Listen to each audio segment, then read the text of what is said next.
Hey guys, welcome back to the channel. This is a story about what if Naruto is disappointed in Kakashi. Before I start, please support for more amazing content and do consider subscribing to my channel and share this video with your friends. This is written by Prince Mikhail and link in the description and support writer. Let's start the video. Loud and obnoxious laughter rang clear through the early morning skies of Konohagakure, no Sato quickly followed by shouted expletives and roars of rage. 10-year-old Uzumaki Naruto had just succeeded in doling out retribution worthy of the mythical kitsunes to a number of shopkeepers who had unfairly overcharged the blonde child for certain items. The group of chunins in hot pursuit were the unlucky few who were on duty the morning that Naruto's pranks occurred. Running through their minds was the thought of just how a kid capable of such ingenuity could be in academy dead last. The chunin in the lead quickly refocused on the orange-wearing child, only to realize that he was in fact gaining on him. In his anticipation of an end to the chase, he neglected to take into account the fact that for the past hour, Naruto had maintained a steady lead in this game of cat and mouse. A more experienced ninja would have suspected a trap, and rightly so. As Naruto neared the edge of the roof, he was on his sharp hearing, confirmed what his too sensitive nose, far more sensitive than loud-mouth Kibba's, and that just doesn't make sense, had already told him. So, a quick vulpine grin flitted across his face, just as the chunin directly on his tail reached out to grab him, only to witness Naruto dive from the roof they were on, curl his body into a ball, and sail smoothly through a conveniently open window, and fluidly unroll into an uninterrupted run. The chunin cursed because he was too close to the blonde to follow, and absently mused that he had been well played.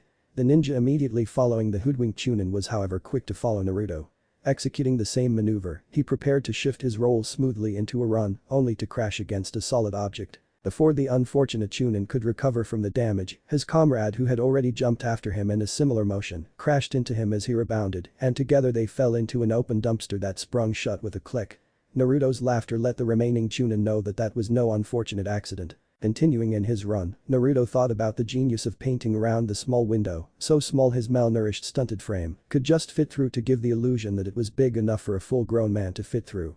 He quickly left the building knowing that the chunin would have realized where he would pop out of and would resume the chase. However, his little window trick had bought him the few seconds he knew he would need for what he was about to do. When he had planned this prank out, see, Iruka-sensei, I can think so ahead. He had ensured that various escape routes would be open to him and even allowed for the possibility of the ninja chasing him, managing to anticipate some of those routes. True to his prediction, he glanced up to find several shapes flitting in and out of the edge of his vision, lying in wait for him if he took certain paths in his bid to escape. A quick mental calculation revealed that of his 7 escape routes, only 2 remained uncompromised. In one world, Uzumaki Naruto would have chosen the left path, eventually run into Iruka, and life would continue as we know it.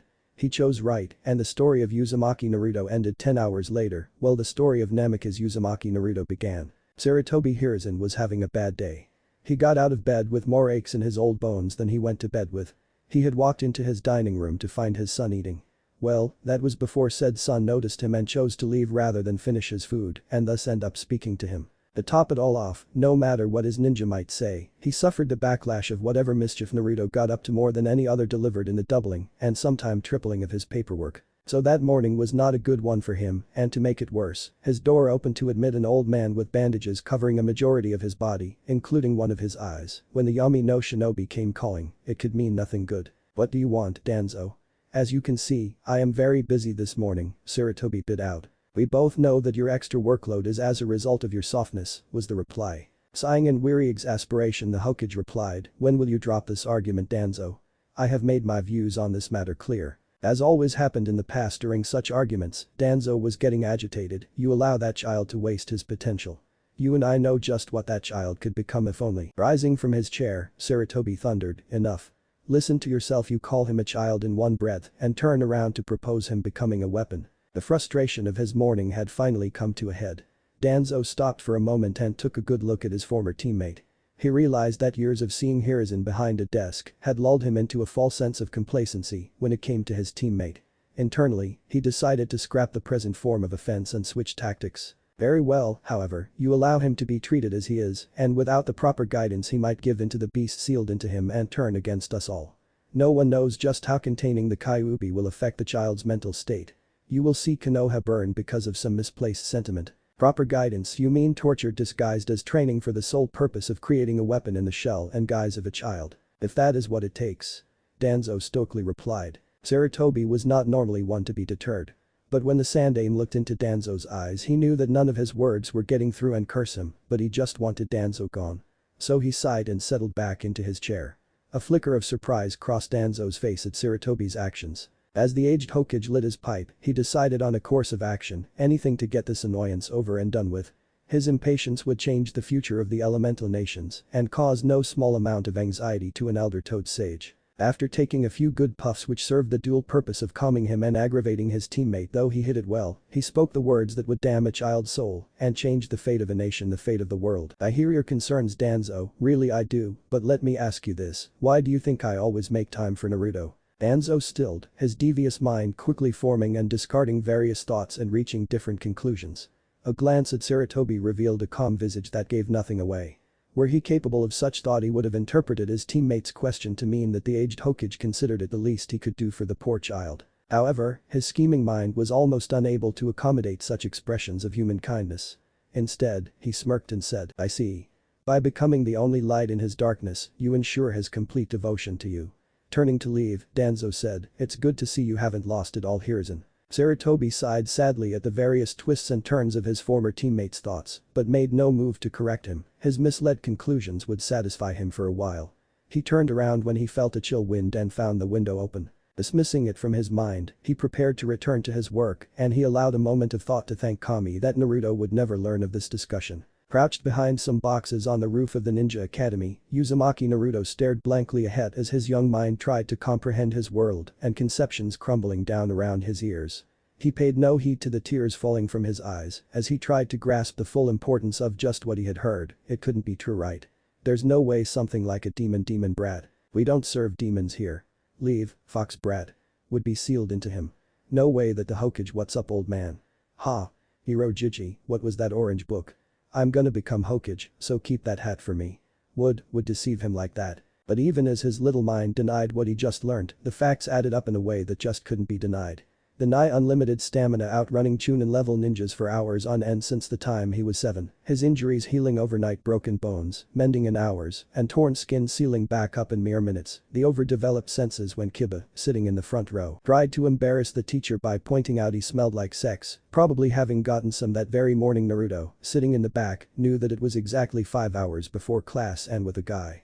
Finally, there were the villagers and their hurled insults and slurs. Even Naruto, with his overly optimistic view on life, could not hide from the truth that he probably even subconsciously realized a while ago. It was in a numb haze that Naruto found himself sitting in his apartment, having no recollection of ever journeying there. Maybe the demon is taking me over, and he immediately had to smother a hysterical bubble of laughter that tried to erupt out of his throat. Now that he had a grasp on himself, if somewhat a shaky one, he wondered what he could do. The first thought was confronting the old man, the Hokage, and demanding explanations. He quickly stumped that idea out of existence, not wanting any more lies. No matter how he thought about it, there seemed no way out. Were his faith in the people around him not shaken so thoroughly, he might have fled to Iruka for reassurance and comfort. Indeed, at another time, perhaps in another situation, young Naruto would have worked through the seeming betrayal, clinging stubbornly to his determination to never give up and become all the more powerful for it. But now, in this place, and at this time, the young lad was just a little too broken, just a little too beat down by the harshness of his life that he couldn't go it alone. Naruto came out of his thoughts to find himself holding a worn and discarded ninjato that he salvaged from some damaged training ground during one of the times he played ninja by himself. He contemplated and discarded the thought of suicide, not because he was too strong to stoop so low, but because he believed that he could not harm himself fast enough to overcome the freaky demonic rate of healing he apparently had. At least, that was how he felt until a memory from long ago flashed before his eyes of when he had a kunai go through his palm during one of his self-training mishaps. He remembered morbidly watching as his wound tried to heal around the object in his path and failed. Casting another glance at the ninjato, he burst into motion, never giving himself time to reconsider. Somewhere, maybe not in this life, he believed he could find the acceptance he needed, and even he recognized the futility of pushing at a mountain. He considered the various lectures given in the academy about fatal points on the human body, the heart it was then. He gripped the handle of the weapon, placed the tip under his beating heart, and with a rare content smile on his face he fell forward. The quicksilver flash of pain gave him second thoughts before it dulled, and he felt his little heart valiantly fighting to keep up its symphony of life and failing. That was when he felt it, a surge of burning red, demonic chakra searing through his body to his heart and trying to heal the damage done. At this point Naruto was barely conscious enough to feel the chakra fight to heal him with the blade in the way. Finally about to fade away, he gave a moment to think of the family he never knew and pray that he meets them in the next life.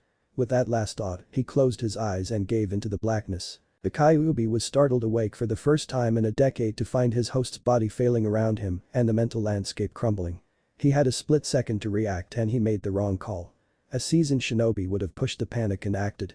The Kyuubi, for all that he had existed for centuries, never had to learn that brute force did not solve everything. So, he sent a surge of concentrated yaki to the injury and watched in glee as it burnt away the obstruction preventing his host from getting healed. His glee turned to horror as he realized that Naruto's young body could not handle the potency of his yaki yet, and he watched helplessly as the very organ he tried to heal corroded due to the toxicity of his yaki. The mental landscape around him began to vanish as his host finally left the cruel world. Seconds earlier, at the first surge of pure unadulterated malevolence, the Sandaime Hokage was out of his seat quick as a shot. Even as his conscious mind denied what his decades-old senses had confirmed, his body was already aligning with the window behind his desk, muscles flexing in preparation, chakra pooling in the required areas, and at the second surge of physical hatred he was off faster than any eye could track. It took the Anbu stationed in his office precious seconds to understand what their hair standing on end meant before they were in quick pursuit. With speed worthy of the professor himself, Sarutobi appeared in Naruto's apartment in a storm of chakra and a mind already plotting ways to drag the upcoming battle out of range of the village with as little collateral damage as possible. The raging tsunami of chakra and sheer focus flickered and was snuffed out of existence. The Anbu dog, who was the first of his group to arrive, left eye red and spinning furiously in its socket, stumbled as he came out of his Shunshin his Sharingan, ensuring that the sight before him would haunt his nightmares until the day he died. The professor, who had arrived like a force of nature, was nowhere to be seen. In its place an aged man stood, staring at one of his life's many failures that, although in no way the worst, one that he will always regret. Slowly, knowing that he was already too late, 10 years too late, he moved over to the corpse of his grandson in all but blood. The entire Anbu squad had arrived by this point, and the silence that permeated the room was reminiscent of when the body of the Yondaime was brought back that day, a decade ago. Softly, gently, like a mountain being worn down by time, an aged oak tree bowing before the unyielding storm, he fell to his knees at Naruto's side. With hands so steady they shook, he reached out and drew the body closer. He was not aware he had tears in his eyes, and as he saw a few drops of liquid slide down the boy's cheeks, he absently wondered if the pipes were leaking again. Perhaps I should get someone to refurbish the entire building someday. Gripping the handle of the ninjato, he pulled it out, hating the blood that stained the blade much too soon. Still a child, and already has his blood on a blade. He discarded the thief that stole this child from him and bowed his head over the rapidly cooling body and finally allowed himself to acknowledge that he will never hear the voice of Konoha's precious son and savior. Namikaze Uzumaki Naruto watched as once again, life proved too much for Uzumaki Naruto. He wouldn't blame the child though, he could never judge him for buckling under a weight that should never have been his to bear. Once again, he stood on an illusionary knife edge, knowing he was deluding himself into thinking that there existed a choice to be made at all. Move on and leave this world to make do without the child of prophecy, for as long as it existed anyway, or do as he has always done, as he would always do, and step forward to take his place. Meh, he thought with a faint smile, I was due a vacation anyway. And with that last thought, Namikaze Uzumaki Naruto descended into the corpse held in the arms of a sorrowful and broken old man. The Kyuubi raged as he felt his host's soul finally leave his body. He knew that he clung to his anger as a dying man might cling to a straw in a turbulent sea of terror and soul-searing fear. Then he felt it. The cold arms of nullity, the pure antithesis to reality and existence, the final full stop in every story that has ever begun, the call of the Shinigami death. When Namikaze Minato dared to shackle a god to foolish mortal whims, he could never grasp just what it was he had done, just what unnatural deed he had wrought. The Shinigami reached through the seal like it never existed and pulled, and the Kyuubi knew pain. It was a testament to the sheer genius of the Yondaime Hokage that the death god met some resistance, tiny and unnoticeable as it was to it. Well, everything is a matter of perspective anyway. Well, the death god merely desired the soul of the Kyuubi, desired it with a hunger to devour all of creation. It had no interest in the actual accumulated power of the Kyuubi. The seal placed on Naruto fought the extraction as best it could, and the result was the consciousness of the Kyuubi being removed ahead of its power, its yaki. Doubtless, the power would have followed the soul eventually, that is, unless Namikaze Uzumaki Naruto had a thing to say about it. Through the pain of having his soul and consciousness separated from his power, the Kyuubi felt a wall slam down between the two parts, cutting off his power. But the howl at the added pain, the Kyuubi was finally devoured whole, and the death god left, the only proof of its presence being the sheer lack of vitality in the world, almost as though someone had washed out all the colors in the world, leaving them dulled. The ninja in the room felt as though they had just rubbed shoulders with the Grim Reaper himself. Kakashi had already began spiraling into a pit of self-disgust and regret as he saw the Sandaime cradling Naruto's body. Minato-sensei, wake up. Please wake up. Obito. No.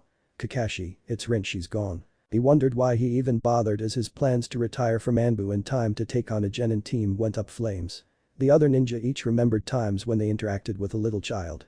True, more often than not, it was to catch him after some act of mischief, but not one of them could deny the good-natured fun and cheer he injected into everything. And so as they looked on as their leader mourned, they each offered up silent prayers, much like they would do for fallen comrades. Sarutobi pulled himself together and prepared to rise with the body. He stopped, the ninja around him going on alert as well. He wondered what had triggered his senses. For a moment he pondered if the person who did this was still around, firmly refusing to acknowledge what the lack of forced entry, struggle and the peaceful smile on Naruto's face meant, and how long he could keep them alive for while they suffered his fury. And then he felt it again, a pulse of chakra. The ninja around him shifted in alarm, preparing themselves for anything, well, almost anything. Jaws dropped, eyes widened and bodies flinched in shock as the body in the arms of the Hokage arched up, took in a deep breath and let loose a scream that penetrated to the bone, nay the very soul. Abandon hope, all ye who enter here, Namikaze Uzumaki Naruto has arrived. The Sandaime Hokage returned the greetings of the hospital staff he met on his way to his destination. It had been 2 months since that horrible day he had found Naruto bleeding to death from an attempted suicide. Even now, knowing that the child had survived, the memory still caused his breath to hitch in his chest and his body to tense. He finally arrived at the door to the private room that contained the comatose blue-eyed child. Though undetectable to almost everyone else, he easily made out the 2 Anbu guards that were stationed outside the room. He opened the door, preparing to go in, and froze in his steps. The Anbu Inu was at his side in an instant, checking to see what had startled the professor. The sight before him caused his throat to close off and his body to tense. During the 2 months his body was in a coma, Naruto had been busy. As soon as his senses informed him that he was alone in the hospital room, save for the 2 Anbu outside the door, he got to work. The first thing he did was weave a smooth layer of chakra just underneath his skin, making sure not to let the untrained chakra of his new body surge in anyway and alert the Anbu outside. While it was a relatively easy thing for him to pull off, he knew that for anyone else, save maybe Senju Tsunade, it would be practically impossible to accomplish. The purpose of the layer of chakra was to serve as a shield, a force field if you will, to keep anyone outside from sensing what was happening inside it. With that done, and while maintaining a firm hold on the chakra layer, the real work began. Softly, deftly, he siphoned off a tiny amount of the Kyuubi's yaki and began work at the bones. With a skill born of numerous lives spent as a doctor, scientist, apprentice of Tsunade and even a few times as the second coming of the snake Sannin, yup, those were dark times indeed. He coaxed the bones of his body to adapt as he wanted. Over the period of 2 weeks, every single one of his bones became incredibly dense, strong, flexible and almost unbreakable. True, it wasn't anything like a Kagaya, but it was sure as hell damn close. A side effect of this procedure was an increase in height, putting him at above average for his age group. The next step was to craft muscles to handle the increased body weight. Over the next 3 weeks he meticulously broke down and rebuilt every single muscle in his body. While he was at it, he also burned away a lot of the baby fat in his body and improved his nerves and reaction times. Then he improved on the efficiency of his body's internal organs, strengthening his heart, lungs, kidneys and other organs to function at way above peak efficiency, even by ninja standards. Lung capacity increased exponentially, as well as metabolism and energy output. 5 weeks after the start of his coma, his physical attributes were way beyond what any of his peers could achieve, even while boosting themselves with chakra. Without the use of chakra, he would still be the fastest and strongest, the best of any ninja in his generation, and these were basically his base stats. They would undoubtedly improve as he trained himself further. Next, he tackled his brain. After all, it wouldn't do if the brain was not on par with the consciousness using it. Knowing that this was the most delicate operation yet, he took his time. With the most minuscule amount of yaki he could get away with, he set about modifying the brain's neural pathways and augmenting various synapses, enabling his brain to process things at a significantly improved rate. In addition to the brain, he didn't forget to take care of his senses. Of course, he wasn't doing anything as outrageous as giving himself a dijutsu, though after having gone down the same path as Orochimaru many times before, he knew all their structures inside out. However, what he did do was tremendously improve and fine-tune all his senses, to the point where the level of perception of his eyes, coupled with the processing power of his new brain, ensured that a single glance was all he would need to completely understand and perfectly recall anything he saw. Simply focusing his hearing without chakra augmentation could allow him listen into a conversation hundreds of yards away. His already astounding sense of smell improved so much that a simple sniff could reveal so detailed a story, it would seem as though he was there when it unfolded. His senses were so acute that he was even capable of detecting temperature and barometric changes. At this point it was the start of the 7th week and he was almost done. The final task left was the improvement of his chakra system. Luckily enough, during the entire process of improving his new body, the act of moving Kyuubi's Yaki through the body resulted in some strengthening and widening of the chakra pathways in his body. Nevertheless, it was a fairly straightforward procedure, comparatively. He simply had to circulate as much chakra as his pathways could handle, then gradually increase the amount, much like training a muscle. If he slipped up and circulated more than the chakra pathways could safely handle, slim as the possibility of that happening was, he could easily heal it one of two ways. Using a tiny amount of Kyuubi's Yaki or activating the famed Uzumaki healing factor. On the note of the healing factor, centuries ago and many lives previously he had discovered that the healing factor could in fact be controlled. In particular, it turned up in varying strengths in different members of the Uzumaki clan, but without a doubt, the expression of the healing factor was the strongest ever in Uzumaki Naruto. This super factor arose as a result of being conceived by the Jinchuriki of the Kyuubi, thus requiring that he, as a child, be able to adapt to survive the minuscule amounts of toxic Yaki he got frequently exposed to during the course of his growth in the womb. Naruto kept up the strengthening and widening of his chakra pathways for days on end. He also induced his body to grow a few extra tenketsus in key locations to further improve his body's chakra control. By the time he was done, it was the end of the 7th week and his body was as close as could possibly be to being the perfect killing machine. He looked upon all that he had wrought and he saw it was good, and on the 8th week, he rested. After 8 weeks of being in a coma and the subsequent body modifications Naruto had performed, he decided it was finally time to wake up and face this new world. His timing was in fact impeccable because the academy would be resuming in 1 month, giving him more than enough time to settle in and fully integrate himself into his situation before having to interact with people he had grown up with for years. Regardless of how morbid the thought, he acknowledged that little Naruto's successful attempt at suicide would provide a plausible excuse for any changes in behavior that might otherwise have alarmed the people who knew him. He opened his eyes and immediately had to fight to suppress the downright shiver-inducing vulpine grin that threatened to appear on his face. From the very first moment his eyes had opened, his brain had begun rapidly processing everything in his wider than average field of vision. He focused on the dust motes floating in the air, backlit by the fluorescent bulb, and in the time between heartbeats, he determined reasonably accurate estimates of each individual particle's velocity and thus subsequent path of motion. Passing his hands over the sheet on his body, noticing with a deep sense of accomplishment that his motion was smooth and unhindered by the fact he had been bedridden for 2 months, he was able to feel out the individual threads that made up the weave of the sheet. He could easily smell past the lingering scent of antiseptic to the blood that had been spilt on the floor about 3 months before from a female diabetic patient. The slight smell taste of sugar in the blood gave it away. He sat up as his acute hearing picked up the heartbeats of 3 people outside the door. Focusing in on them, he picked up the scent of dogs, ozone, metal and blood, inu, metal, blood, slight antiseptic, and sword oil, Nico probably, and finally, tobacco smoke, ink and the slight decay brought on by age, the old man no doubt. Quickly compassing his face into a calm and serene look, he turned his head so that he was gazing out of the window in his room to a spectacular view of the village with the Hokage monument as a backdrop. He heard the sound of flesh gripping metal as the Hokage took hold of the door handle. Then the sound of metal sliding on metal followed as the handle was depressed. Finally, the hinges gave a near-silent squeak as the door was opened. Even with his eyes on the view outside, he easily picked up the moment when the Hokage noticed he was conscious by the slight hitch in his breathing, as well as the flutter of chakra resulting from being so surprised. Inu stared at the child sitting up in the hospital bed, whose gaze seemed to be fixed on the view outside. Privately he allowed himself to breathe an internal sigh of relief, unnoticeably of course, he had a reputation to preserve after all. Finally, he could allow himself to relax from the high-strung state he had been in for the past 2 months. The record high of A-rank missions he had completed a stunning 17 if he recalled. No wait, yes, one of those was a mislabeled S rank, had left the Hokage staring at him in slight concern whenever he reported in. As he turned to return to his post in order to grant the Hokage a private moment with Naruto, he silently vowed that when the time came, he would fulfill his duty to his sensei's son as he should have a decade ago. Sarutobi felt as though the world had just decided to take a break from resting on his shoulders. Seeing that little blonde-haired child sitting up brought tremendous relief that he was not even aware he desperately needed. However, quick on the heels of the relief was stomach-churning apprehension. He had long since accepted that Naruto had attempted suicide and that he would have to address just why he felt that was the only way out for him.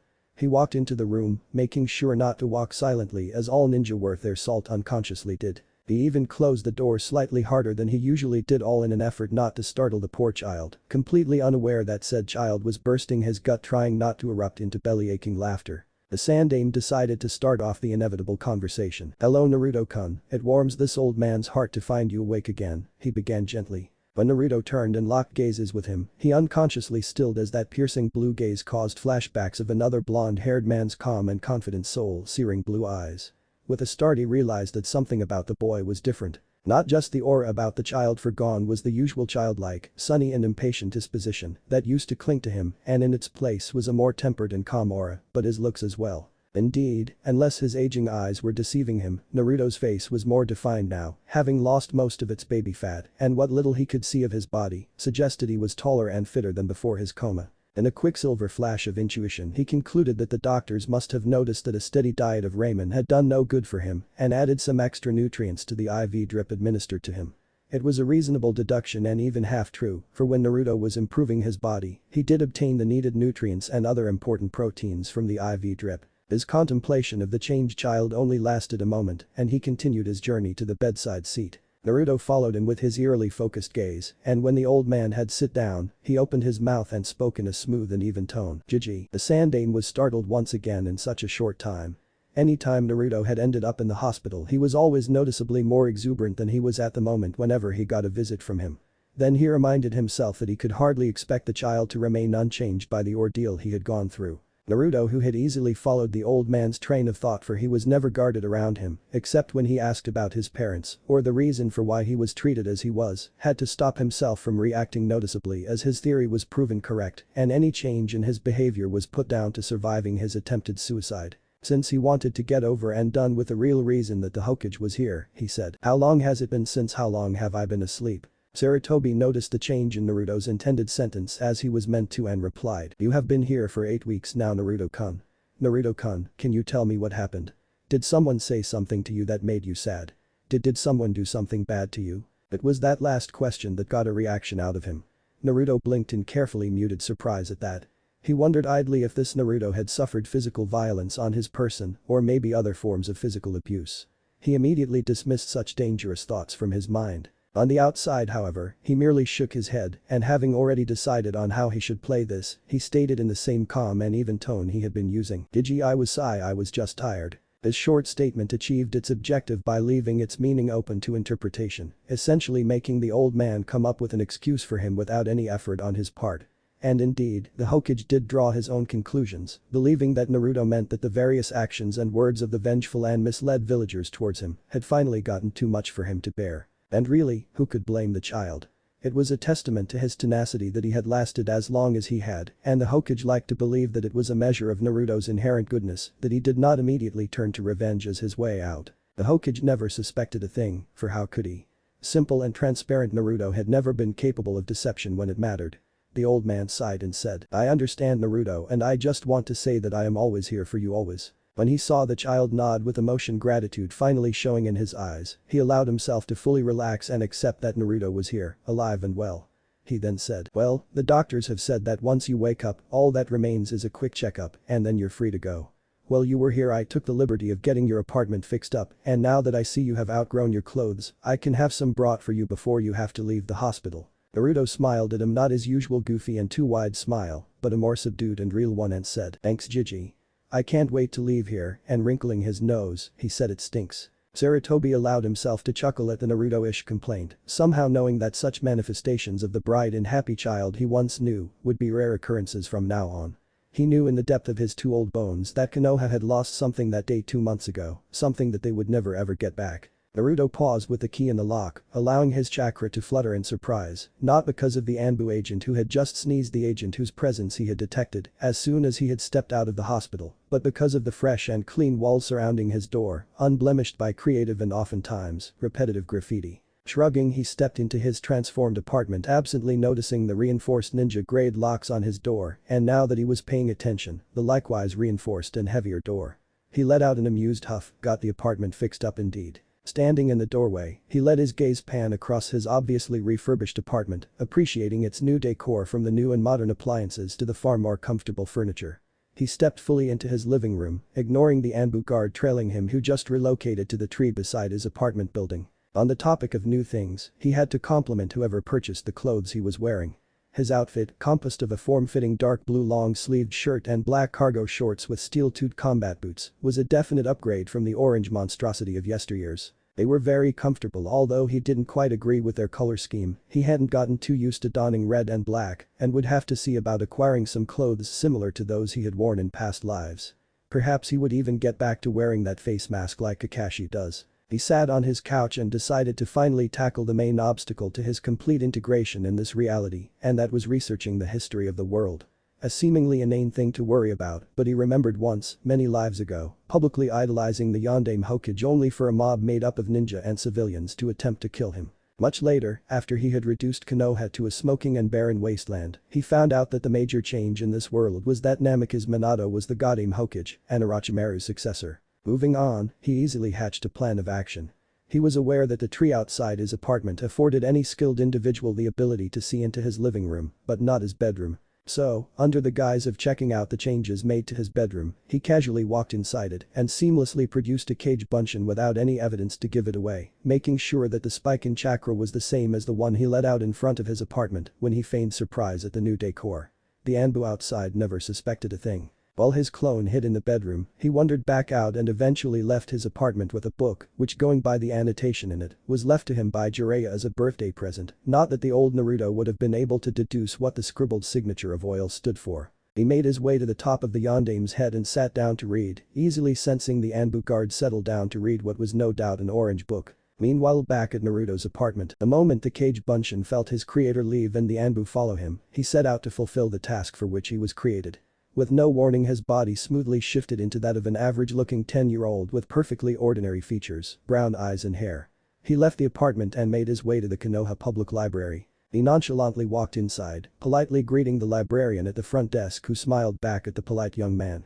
He asked her if she could point him in the direction of the history section, saying he needed reference books for his project on the timeline of the elemental nations. When the librarian expressed surprise at such a seemingly involved project for one so young, he admitted to her, with a sheepish smile, that his father had been trying to get him to pay attention in history lessons and finally just decided to ransom a promised trip to the festival.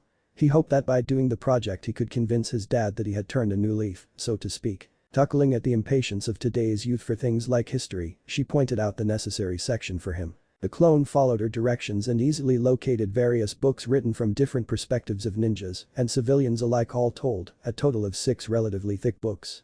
He set the books down at a desk and began reading. 15 minutes later he was done. He set the books back in their place and wandered over to the section set aside for the Ninja Academy.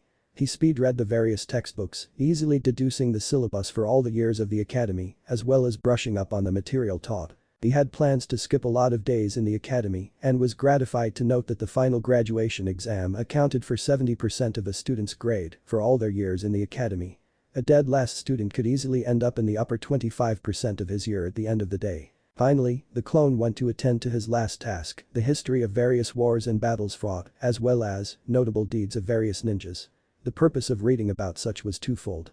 First and obvious was the fact that it would not do to be ignorant of so and so famous person who everybody knows and whatever famous deeds they performed. Second, and more subtle, was the fact that reading about various famous deeds would give Naruto an idea of what people were capable of.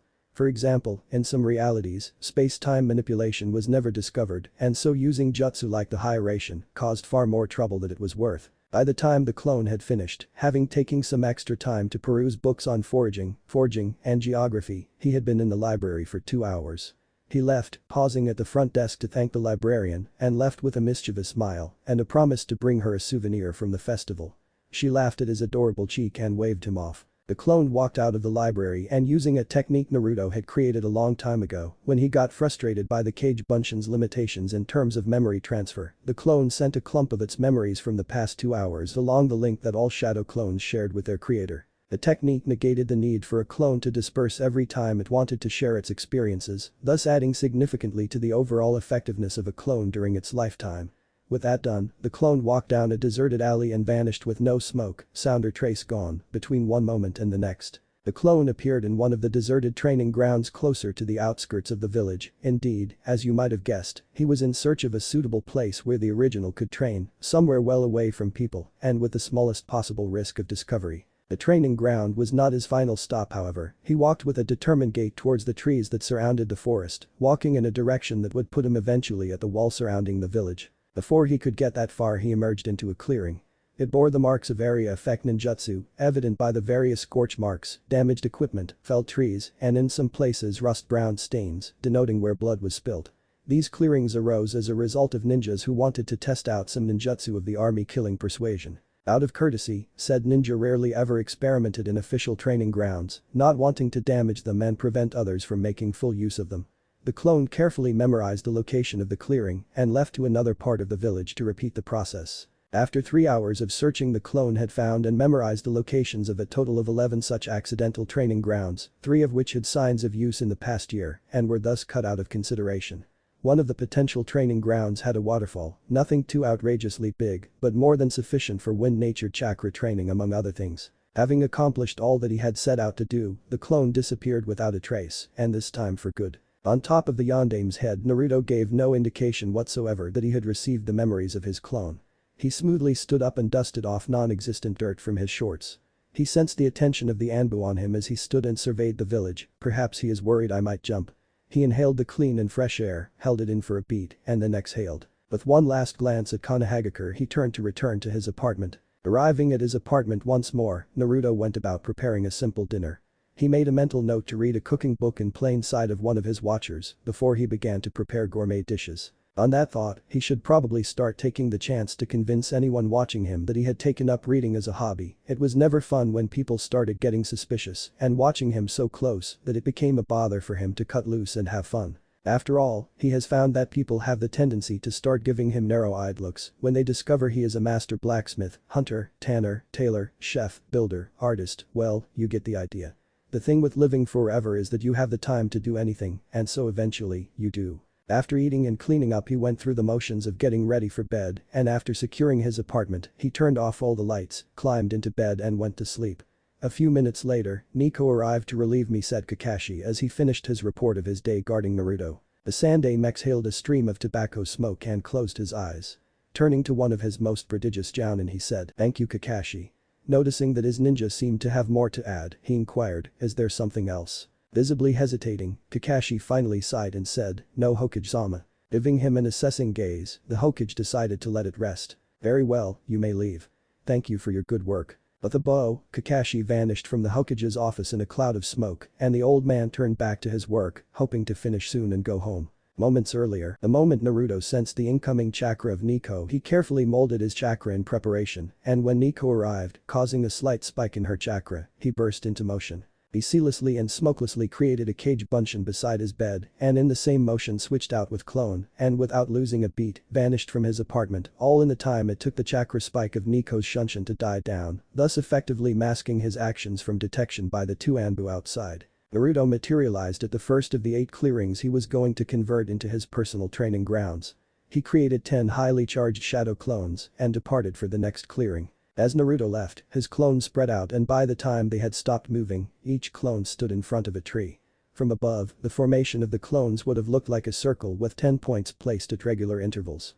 Moving in sync, each clone held up a finger and forged a small vivid blue chakra blade. Together, they began to carve seals into the trunks of the trees they stood in front of. Having already moved through all 8 clearings, Naruto arrived back at the first clearing and assumed a meditative pose to prepare himself for step 2.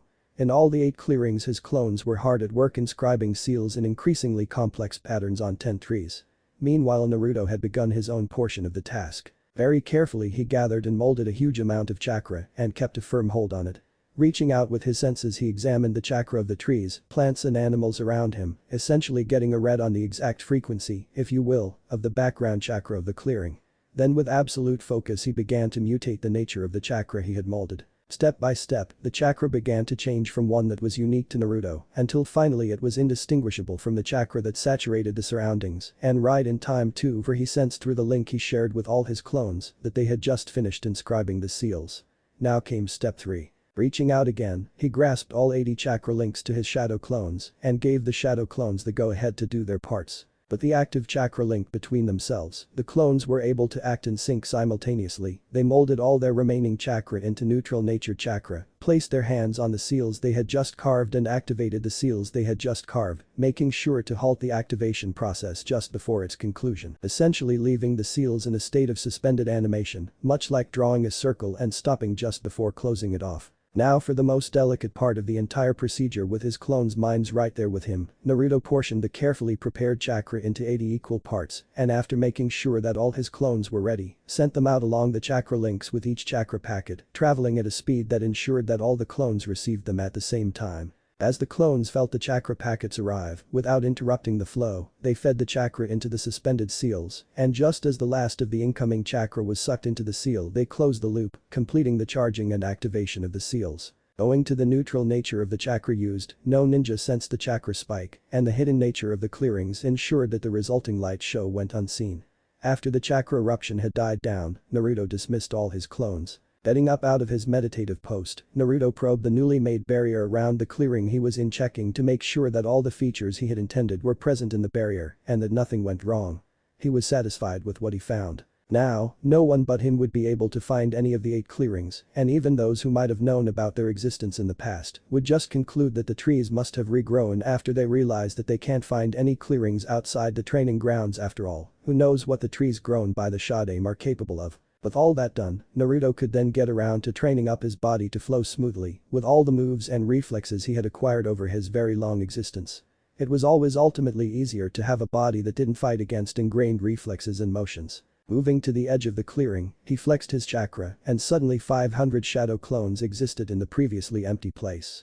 Checking to ensure that they would have enough chakra to see them through the night, he left them as they began grouping themselves into different squads, each of which would run through the katas of a different taijutsu style. He moved to the other shielded training grounds and repeated the same procedure, leaving clones that would acquire proper training in the use of the 5 elements, their various combinations, as well as Kenjutsu katas. With that done, he prepared to return to his apartment to get some rest. Now that he had taken care of all the necessary preparations, he could start having his fun. Just before he vanished from the clearing he was in, he watched a batch of clones juggle Rasengans amongst themselves and mused absently that he should build a blacksmith's forge in one of those clearings to make custom weapons, and then with not as much as a whisper, he was gone. From his perch in the darkness, 12-year-old Naruto could easily make out the 73 bandits that made up the camp, which was his target. His superior hearing picked up the whimpers and subdued crying coming from the tent pitched in the center of the clearing, where he knew the kidnapped women girls were being held captive. He had been going on such bandit clearing missions for months now, knowing that the smaller villages in Fire Country often lacked military protection and were thus susceptible to bandit raids. So, he would sneak out of Konoha and go to those villages, offering his services for free. Of course, he sometimes had to explain to the people that he was more than capable of carrying out the mission, though. He had found that simply fixing them with a look got things moving pretty quickly. Ever the meticulous one, Naruto performed last-minute checks before beginning what he had mentally termed Operation Wipeout. His self-made high-quality kunai and shuriken were all accounted for and easily accessible. His all-black fitted outfit was ready as well, no loose material to flap and give him away or hinder his movements. Finally, he used his chakra to probe the complex sealing array on the back of his hand, which was hidden by the black fingerless gloves he wore. The seal, a customized limiter seal, was something he discovered he needed during the first of such secret outings to wipe out bandit camps.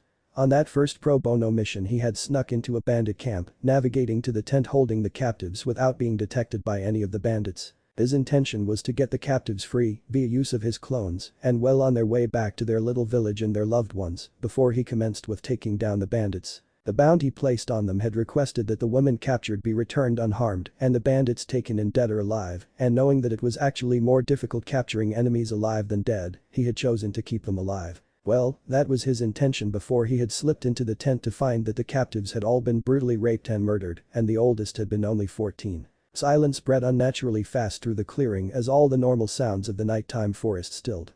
The bandits, quickly sensing the tense atmosphere, began to reach for their weapons. As the first man's fingers brushed the hilt of his sword, the very air in the clearing detonated with the force of a dying sun, instantly killing every single living human present. Not a single drop of blood was spilt, not a single sound was made, no flames, no lightning, no jutsu whatsoever was cast.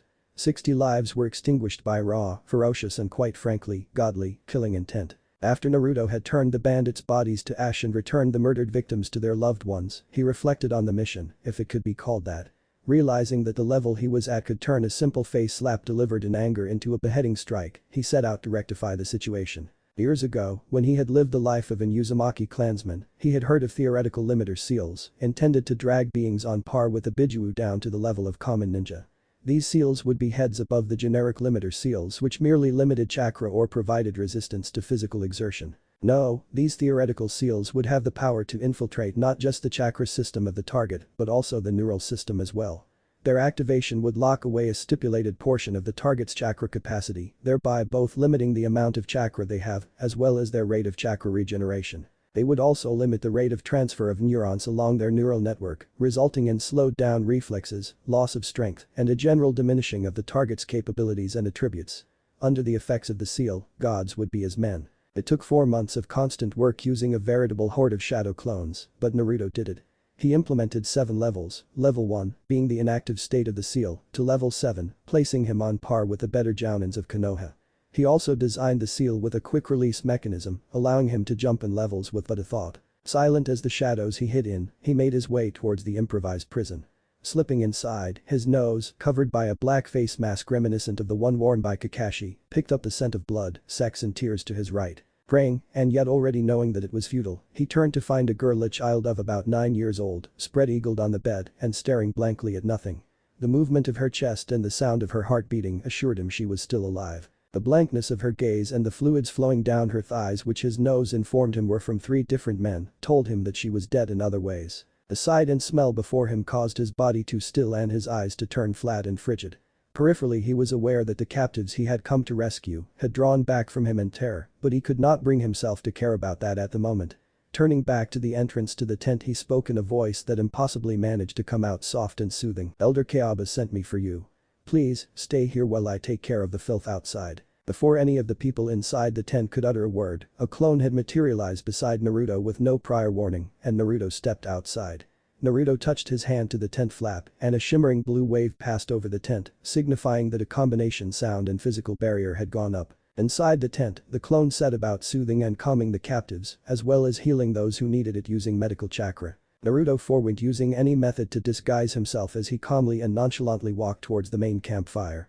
Some of the men in the camp had obviously noticed him, judging by the sound of swords leaving their sheaths, as well as the malicious chuckles emanating from some of them. A huge bear of a man, obviously the bandit in charge, stepped forward and in a voice that indicated he was simply going through the motions addressed Naruto. "Hey Gaki, you lost. We could help you find your way back, but then again, you could just as well stay with us and entertain Urk." Naruto flicked his ninjato to dislodge the blood clinging to it and watched dispassionately as the lead bandit bled out from the second mouth on his neck. The other bandits glanced fearfully at the place Naruto was standing at the start of the leader's speech, and only the quickest of them caught a glimpse of the fading afterimage left behind when Naruto moved at blurring speeds. Finally realizing that they were way outmatched, one of the smarter bandits turned to flee and collapsed only for his head to roll away from his body. The rest of the bandits had finally caught on to the situation they were in, and the camp erupted in chaos as most chose to run for their lives. 15 minutes later it had all ended in a blur of black, gold and silver. Naruto had blazed through the throng, slicing through bodies, armor and swords, as though he were performing katas in open air. His cuts were quick, clean and efficient, granting instant death to all he struck at. Even though the men were little more than despicable beasts, he would not reduce himself to making them needlessly suffer. Casting his senses around the encampment, he confirmed that all 72 bodies were accounted for. He gave an unnoticeable smirk as he turned to return to the captive's tent. His eyes widened as a blade erupted from his chest. He gurgled as the attacker ripped the blade free with a malicious smile on his unseen face. The smile was abruptly replaced with a grimace of pain as the body he still had a hold on dispersed with a surge of lightning. After his muscles had stopped twitching and he had regained mobility again, he spun in a circle, searching for his elusive prey. Naruto's calm and vaguely amused tone floated through the clearing. "I wondered when you would show yourself. It figures that trash like you would wait till the last moment to attack from behind." The mysterious assailant, a ninja no doubt, gave off a vicious snarl at Naruto's statement. In a tone filled with hatred attempting to mask the fear underneath he said, "Why don't you show yourself if you think you're not trash, huh?" He immediately paled as he heard a chuckle from about a foot behind him. He spun, swinging his sword at chest-height neck height for Naruto, intending to end this fight quickly, only to find that his opponent the child was actually much farther away. He quickly assessed the figure in front of him and was taken aback at the fact that the other was completely at ease. The first emotion he felt was fear that the person was so skilled that he didn't need to pay attention to him. However, fear quickly gave way to anger as the situation reminded him of the way people in his home village of Kumo had dismissed him as someone who would never amount to anything, and now, I'm the leader of the biggest and most infamous bandit group in Fire Country. Well, I was at any rate. Seeing as he never ascended past the rank of Chunin, he had been unable to follow Naruto as he cut a swath of destruction through the bandit camp. His realization did not translate into caution however, and he switched to an offensive stance and with no more discussion, sprang at Naruto. Naruto had been observing the ninja before him since the beginning and thus easily sidestepped his initial lunge. He made no motion to unsheath his ninjato from where it hung on his back, held in place by a subconscious application of chakra. He kept on dodging the swings of the enemy Chunin, moving only as much as necessary to have the attacking blade pass him harmlessly by. As time went on, the ninja's attacks got sloppier as frustration and fear emerged to slowly overcome the rage that had initially driven his swings. All through this, Naruto kept on dodging with the same calm and amused smile on his face. Moments later, he got a notification from his clone, informing him that all the captives had been successfully returned to their home village. Finally, now I can finish up here and get back home. For the first time during the entire confrontation, Naruto reacted to the ninja attacking him. On his next swing, the enemy ninja found an obstacle in his path in the form of Naruto's silver-bladed ninjato.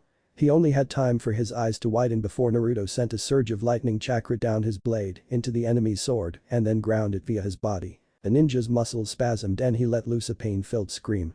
Naruto cut off the flow of chakra to the weapon and watched the ninja fall to his knees. He locked gazes with his opponent and in one smooth and graceful motion, removed his head. After burning the ninja's body, he sealed his head in a storage scroll. He had memorized a bingo book and recalled a bounty on the Kumo Chunin's head. He searched the bandit camp for any loot and stored those in scrolls as well, intending to return most of it to the village the bandits had pillaged. He walked to the edge of the clearing and turned back to face the camp. Then he molded his chakra, stamped his foot and intoned Earth Release. Earthland Flip, and watched as a square section of the ground roughly the size of the camp flipped over, leaving a bare and unblemished clearing where before stood the equivalent of a mass burial site. His work done with, Naruto vanished from the clearing with a flash of lightning and a rumble of thunder. Sneaking back into the village was as easy as ever. Naruto stealthily made his way back to his apartment door. He simply placed his hand on the door and pushed it open, having replaced all the locks with a complex and sometimes lethal sealing array. He took off his stealth clothes, pleased to note that there was not a single drop of blood on them. After cleaning up his equipment and himself, he got ready for bed. Tomorrow was the academy graduation exams and he had big plans. Ever since he returned to the academy after his reawakening, he had established a pattern of always missing written tests, ninjutsu practices, taijutsu tournament spars, as well as weapons accuracy tests. Having perused the syllabus of the academy as well as snuck in to view some of the files in the principal's office, he was well aware that it was possible for him to graduate the academy without having ever attended any of the above activities, and he was very much enamored with the idea of shocking everyone with his never-before-seen skills. Of course, Iruka had tried talking to him to get him to stop skipping school on those days, even going so far as to involve the Sandaime Hokage. Between the two of them, it should have been a trivial matter to change Naruto's mind. The two found out however that no one could outstubborn Naruto. After he pointed out that there were absolutely no consequences of missing those class periods, Iruka tried to mention that the skills developed during those classes were essential to graduation. Naruto merely gave the two an enigmatic smile and said, "Iruka-sensei, I will achieve the highest ever recorded score on the final graduation exam." Naruto had delivered that statement in such a straightforward and serious tone, his blue gaze solemn, focused and piercing, that the Hokage and Iruka had been struck speechless. After the silence brought on by Naruto's declaration, Sarutobi sat back in his seat and gazed thoughtfully at the young man in front of him. "Very well, Naruto." Silencing Iruka's protests before they could occur, he continued with a kind and proud look in his eye, "I believe in you." Picking up on the odd phrasing of that last statement, Iruka could say nothing else to that. Whatever it was the Hokage had seen as he gazed at Naruto must have been something, and indeed it was. For when Sarutobi had looked at Naruto, he was reminded of another blonde-haired man standing in his office almost 2 decades ago, with the same determined and piercing blue eyes, declaring in the same solemn and confident tone, "Sarutobi-sama, send me.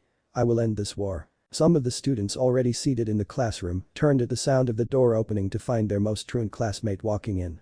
As had been the case for the past 2 years, Naruto was dressed in his dark red muscle shirt, partially covered by an open black sleeveless jacket. He also wore black shorts, black steel-toed combat boots and a dark red face mask that covered everything below his nose. The first time Naruto had entered the classroom dressed like that after awakening from his coma, not that any of the students knew that silence had quickly descended upon the children gathered in the room.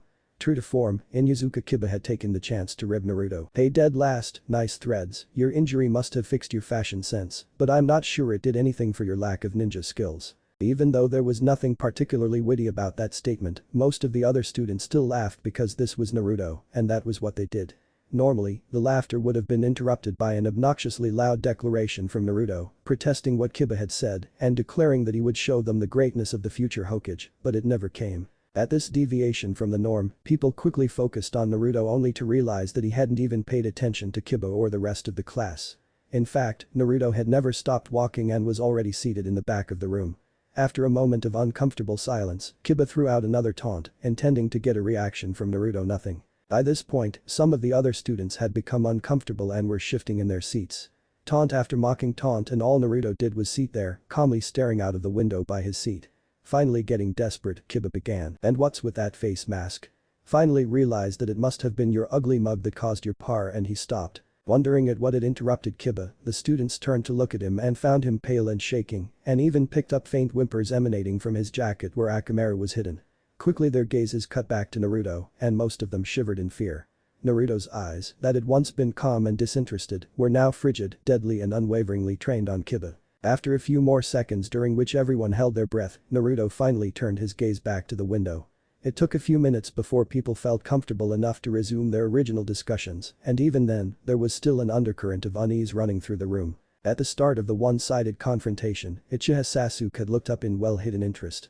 He had gotten bored when Naruto didn't react and returned to brooding, as he was often wont to do. When slightly frightened silence had descended, however, he quickly played back what Kiba had just said, and realizing that Kiba had been about to cross a line by mentioning Naruto's no doubt dead parents, he turned an angry gaze on him. A gaze that quickly turned surprised as he found Kiba looking like he had just seen a ghost. When he glanced at Naruto and noticed his glacial eyes, he had a brief flashback to the night his family was murdered, and a slight shiver of fear traveled down his spine. He silently berated himself for his reaction and made a mental note to pay more attention to the obviously much changed Naruto. A few minutes after the students had resumed talking amongst themselves, Iruka walked in and began the lesson of the day. Months after the start of the academy term and Naruto's memorable reintroduction to his classmates, the students of Iruka's class began to notice that Naruto never attended classes where they had ninja-based evaluations, such as weapons accuracy tests, taijutsu spars and so on. Grasping at something familiar and safe, they immediately began to speculate that Naruto, no matter the change in attitude and clothing, was still the same unskilled idiot but only much quieter. You see, they chose to interpret his absences as him trying to avoid getting embarrassed by having his mediocre skills and inadequacies aired for all to see. So, now, not only were they convinced that he was a dead last loser, but also a cowardly one too. Sasuke had obviously heard such rumors, and with no evidence to say otherwise, having already forgotten Naruto's interaction with Kiba, Sasuke too was convinced that Naruto was nothing interesting and promptly went back to ignoring him. Naruto, who was aware of what was being said, simply ignored them squabbling children playing at being ninjas and continued to train and just generally do his own thing. Iruka finally arrived and the students quieted down in nervous anticipation. Quick on his heels was the assistant instructor, Mizuki, carrying in his arms the written portion of the academy exams. Iruka promptly began. "Well then, I see you're all quiet and eager for your exams, so we'll start right away. The exams will have 5 parts of 10 points each. A written exam, a weapons accuracy test, a stealth test, a taijutsu spar and finally an ninjutsu evaluation. Now, as has always been the case, all portions of the exam save the written portion will have allowances for students to gain extra credit if they wish. As each portion comes up, I will let you know how the extra credit part works.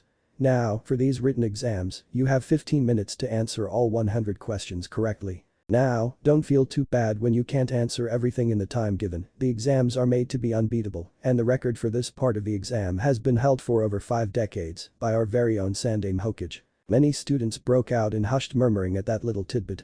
Smirking to himself, Iruka signaled Mizuki to hand out the exams, and when he finished, he gave the students the go-ahead to begin. Naruto glanced once through the exam and began filling in the correct answers without hesitation. Having lived for as long as he had and memorized the academy books on top of that, it was a trivial issue for him to know the answers. Coupled with his body's impressive speed and hand-eye coordination, he easily blazed through the written exams and finished a few minutes before the time was up. Iruka, noticing that Naruto was done, as did Mizuki, frowned in confusion. He knew how difficult the exams were, and though they were multiple choice questions, they still took time to finish. Just what is the demon brat up to? Mizuki thought to himself. His plans were dependent on Naruto living up to his dead last reputation and bombing the exams. He quickly calmed himself by thinking that Naruto must have either filled in absolute rubbish or just skipped a whole lot of questions the plan was still on, and soon, Orochimaru-sama would bestow on him unimaginable power. At the 15-minute mark, the timer went off and Mizuki collected the papers for Iruka to start grading. A lot of the students grumbled about how they couldn't finish the exam and how most of them never got beyond the 70th question.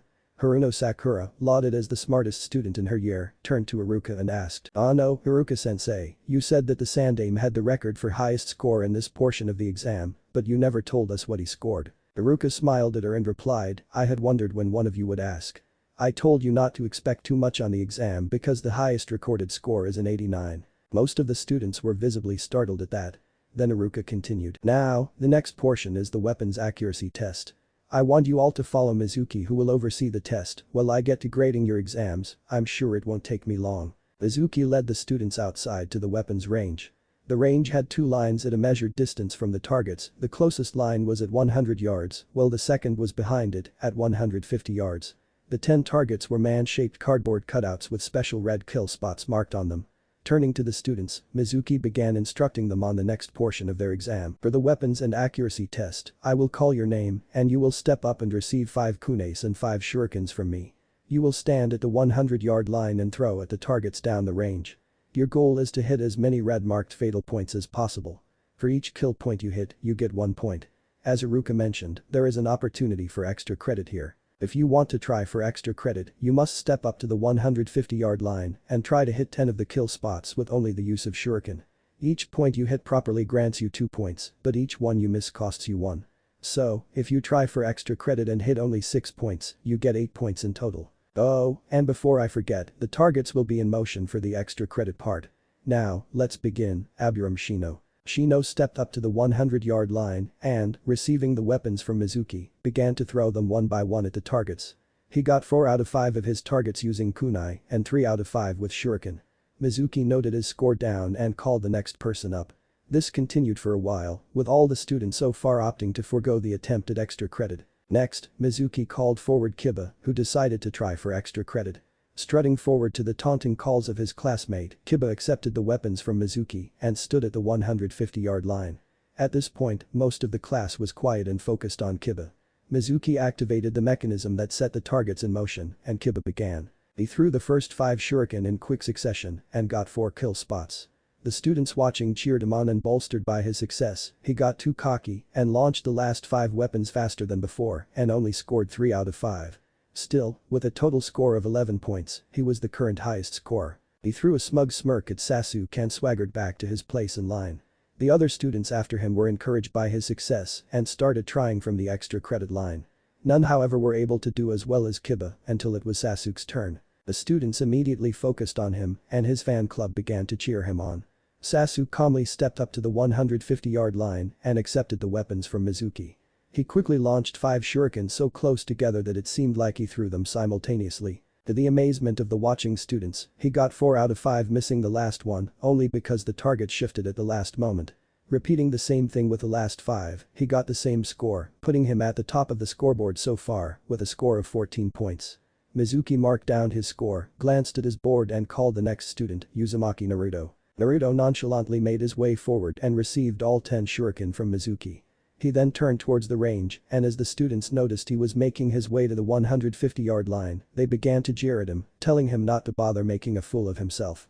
Paying them no heed whatsoever, he stopped at the line, glanced at the targets and launched all 10 shurikens simultaneously. A single sound of metal shredding through cardboard echoed through the clearing, quickly followed by gasps of shock as the students noticed that each of Naruto's shuriken had gone through the red spot on the head of each of the targets. Silence spread through the clearing as the students and Mizuki attempted to understand just what they were seeing. A perfect score, using shuriken launched simultaneously at moving targets 150 yards away. Finally snapping out of his shock, Mizuki smiled and congratulated Naruto while internally seething at this new endangerment to his plan. Yamanaka Ino went next and choosing not to attempt for extra credit, scored 7 out of 10. Mizuki finished tallying up her score and led the students to the next exam, the stealth test. Arriving at the obstacle course set up for the students, they discovered Iruka waiting for them. Well then, why don't we continue with the tests? As mentioned previously, this test allows you to get more than the allotted 10 points. The objective of this test is to make it through the obstacle course by passing all the traps and obstacles set up for you and all without triggering any of the bells strung up in there. You will be graded on your speed and ability to make it through without using any chakra, triggering any bell or getting injured. Each student starts off with 15 points, and if you make it through in less than 3 minutes without using chakra, ringing any bells or sustaining any injuries, you get to keep your full 15 points. Every 30 seconds after the 3-minute mark that passes, you lose 1 point. If you use chakra, ring a bell or sustain an injury, you lose 1 point.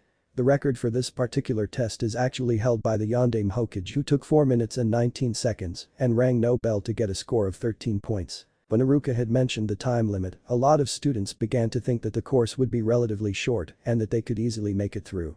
Their hopes were ruthlessly crushed when he mentioned the Yondaime Hokage's time. If a legend like him could only get 13 points, then obviously the course must be insane. Iruka motioned Shino forward to begin and stepped back. Taking in a barely perceptible breath, Shino ran into the sectioned off obstacle course, and since the students couldn't see what was happening inside, they all fell silent to listen carefully. 1 minute in, they heard a bell ring, followed by another about 45 seconds later.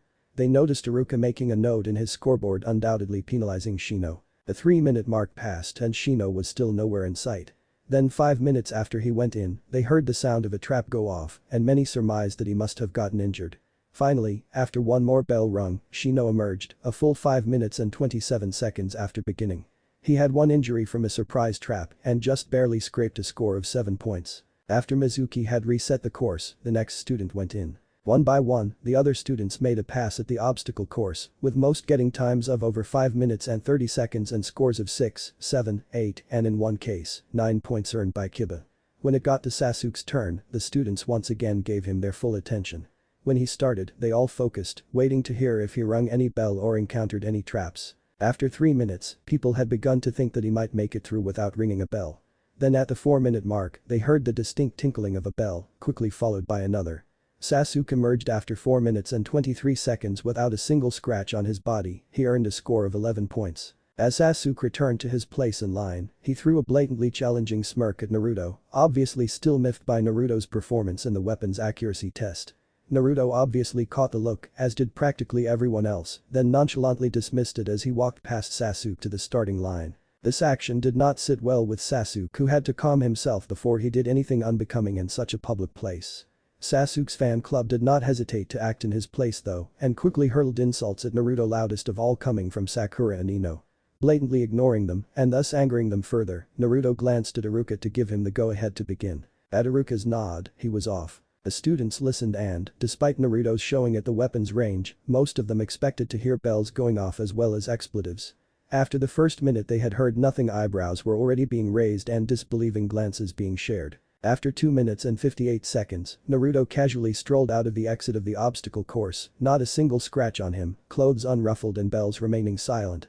After Iruka had gotten over his surprise, he marked down Naruto's time and record-shattering score of 15 points. Calmly walking past a bewildered Uchiha Sasuke and gaping Inuzuka Kiba, Naruto returned to the tree he was leaning against before his turn and sat down on a raised root. Iruka called the last student, Ino, forward and she finished with a score of 8 points. In his office, Saratobi Hiruzen continued to watch the Ninja Academy exams using his crystal ball. He had been following the progress of Uzumaki Naruto and was pleasantly surprised by his success so far. It gladdened his heart to see Naruto realizing his full potential, even if he mentally made a note to discover just how he had improved so much. He glanced up as he heard his door open and watched as a handful of Jounin, the future Jounin senseis of the present graduating class, entered his office. Inviting them over to watch their future students' performances, Hiri focused on what was happening in the academy. After collating their results, Mizuki and Iruka led them to the Taijutsu sparring grounds. Iruka turned to the students, most of whom were now eyeing Naruto with something other than scorn and haughty contempt, and began his instruction. "Now, I want you to listen up carefully. The next portion of the exam is a Taijutsu spar between you and Mizuki. The time limit for the spar is 2 minutes, and your goal is to either defeat him or last the full 2 minutes. Each student will start out with 10 points, and here's how the scoring will proceed. If a student wins before the time limit by either knockout or knocking Mizuki out of the ring, then the amount of time left on the clock will be divided by 20, rounded down to the nearest whole number, and added to their 10 points for their final score. If a student loses before the limit, the same math occurs, but with a deduction from their 10 points for their final score. Once a student lasts past the 2-minute mark, they get their full 10 points whether they win or not. The record for this portion of the exam is a win in a time of 45 seconds, held by the Yondaime Hokage. Now, let us begin with Shino. Shino stepped impassively into the ring with Mizuki, and at Iruka's signal, the spar started. From the get-go it was obvious that Mizuki was not going all out, for how could he, an academy student, could ordinarily never hope to match a Chunin. Using his higher-than-average clan-taught Taijutsu skills, Shino was finally able to knock Mizuki out of the ring after 1 minute and 37 seconds, for a final score of 11 points. After congratulating him, Iruka called out the next student. And so it went, the students matched up against Mizuki, and only the clan children ever managed to win before the time limit was up, even if Mizuki went easy on them. For the civilians, most were able to last the 2 minutes, while the rest lost before it. Kiba, being the second best student in Taijutsu on paper, was able to win after 1 minute and 13 seconds. Eventually, Iruka called out Sasuke's name. Determined to be the best scorer in this portion of the test, Sasuke kicked it into high gear as soon as Iruka started the match. Noticeably moving faster than any of the other students before him, he engaged Mizuki in a ferocious Taijutsu encounter. Landing more blows than he received, he ended the match with a brilliantly executed acrobatic maneuver that had his leg propelling Mizuki out of the ring after a hard impact to his chest. Iruka stopped the timer and noted his time of 1 minute and 2 seconds. Confident that no one would be able to beat his time, Sasuke exited the ring with a smug smirk and passed by Naruto, who was already making his way towards the ring before Iruka had even called on him. Back in the Sandaime's office, some of the Jounin expressed approval at the Uchiha heir's Taijutsu prowess, commenting that he obviously must be the genius of his generation. Hada Kakashi, one of the Jounin present, silently observed one of his future students with his one eye before returning to his orange-covered book. Noticing the lack of commentary from his comrade, Saratobi Asuma glanced over only to huff in exasperation at Kakashi's terrible habit, not that he was one to talk however. When the Jounin noticed that Naruto was next they paid close attention. That attention only sharpened further when Kakashi put away his book and focused on the crystal ball as well. Giving off an amused chuckle, the Sandaime returned to gazing at the scene that was unfolding in the academy. Waiting for Iruka to finish recording Sasuke's time, Naruto calmly observed Mizuki standing opposite him, taking particular notice of the well-hidden malice in his eyes. Knowing that Mizuki would probably not hold back in the first few moments of their spar, he prepared himself to crush the traitor swiftly and ruthlessly. The other students, Sasuke in particular, quickly focused on the spar that was about to begin, hoping to see if Naruto's previously hidden skills included Taijutsu as well. Mizuki just wanted to kill 2 birds with 1 stone and diminish Naruto's chances of graduating while getting to beat him down. The moment Iruka gave the signal, Mizuki was off. Blurring across the arena, faster than any of the other genin could ever hope to follow, he appeared in front of Naruto, his right fist already rocketing towards the boy's head. So confident was he in getting in the first strike that he overcommitted to the blow, and so, when his hand passed through the space where Naruto's face used to be, he found that he had overextended himself. Before his brain could put together what the lack of impact meant, his body was already folding over the right knee that Naruto had plowed into his stomach. Blood left his mouth as Iruka and the students watching gasped in shock when they noticed the foot-sized crater created where Naruto had pushed to the ground. Naruto's leg came back down just as physics caught up to Mizuki, whose body had begun to leave the floor. It was not to be however, Naruto's right hand was suddenly gripping his hair as he drove his head back down to meet the left knee that he had just raised. The spectators winced when a crack resounded through the clearing, quickly followed by blood spraying out of Mizuki's nose and mouth as he slipped into blissful unconsciousness. Numb fingers clicked the button on the timer and Iruka slowly gazed at the clock's face. 3 seconds. The low whistle left the mouth of one of the Jounin gathered around the Hokage's crystal ball, followed by an amazed, yet quite accurate, observation. Now, that was a smackdown. The Hokage chuckled and puffed out a cloud of tobacco smoke as he thought to himself, Kushina, he really is your son. The Hokage had obviously noticed that Mizuki had started off too strong for just a Taijutsu spar and made a mental note to keep an eye on him. Kakashi, who had also noticed that Mizuki's intentions were less than pure, watched with vindictive pleasure as the idiot slumped to the ground in a bleeding and broken mess, serves him right for pulling a stunt like that. The students had begun to whisper as soon as Naruto had been declared the winner by knockout. Many of them were wondering just when the supposed dead last had gotten so strong and why he had kept on avoiding assessment tests during the academy school year. Sasuke, meanwhile, was mentally reconsidering everything he thought he knew about Uzumaki Naruto and making plans to corner him for questioning later. Back on the sparring field, Iruka had propped Mizuki against a tree and used what little battlefield healing jutsu he knew. Since his partner was out for the count, he faced off against Ino himself, winning the spar after 1 minute and 50 seconds. After the students had gotten over their shock at seeing the dead last demolish their teacher, Iruka herded them back into the classroom for the final portion of the exam. Being that it was a fairly straightforward process, his instructions were short: you hear your name, enter the next room and do what we tell you, and when you're done, move on to the room across from you and wait for the rest to finish. He started with Shino as always and continued down the list. Mizuki, who had recovered, joined him halfway through. Sasuke walked in when it was his turn and then Naruto's name was called. As Naruto made his way towards the connecting door, his acute hearing easily picked up what was being said in the room that contained those who had already finished their exams. Smirking to himself at successfully stirring up the hive, he entered the connecting room to see the two instructors seated at a table. He walked to stand in front of them, absently noting that the hatred in Mizuki's eyes was more visible, probably due to his humiliating injuries. Smiling proudly at him, Haruka spoke. Well, Naruto, you've gotten to the last portion of the exams. This ninjutsu test is fairly straightforward. You will be tested on the use of the basics Ryujutsu, the Kawarimi, Henge and Bunshin no Jutsu. We will begin with the Kawarimi. Now, sometime in the next 15 seconds and with no prior warning, Mizuki will launch a blunted kunai at you, which you must obviously avoid by switching out with something else. Extra points will be given for demonstrated mastery of the jutsu. The 15 seconds starts now. Naruto had kept his cool gaze on Mizuki throughout the speech given by Haruka and thus easily made out the lust for vengeance that brightened his eyes when Haruka mentioned the surprise blunted kunai.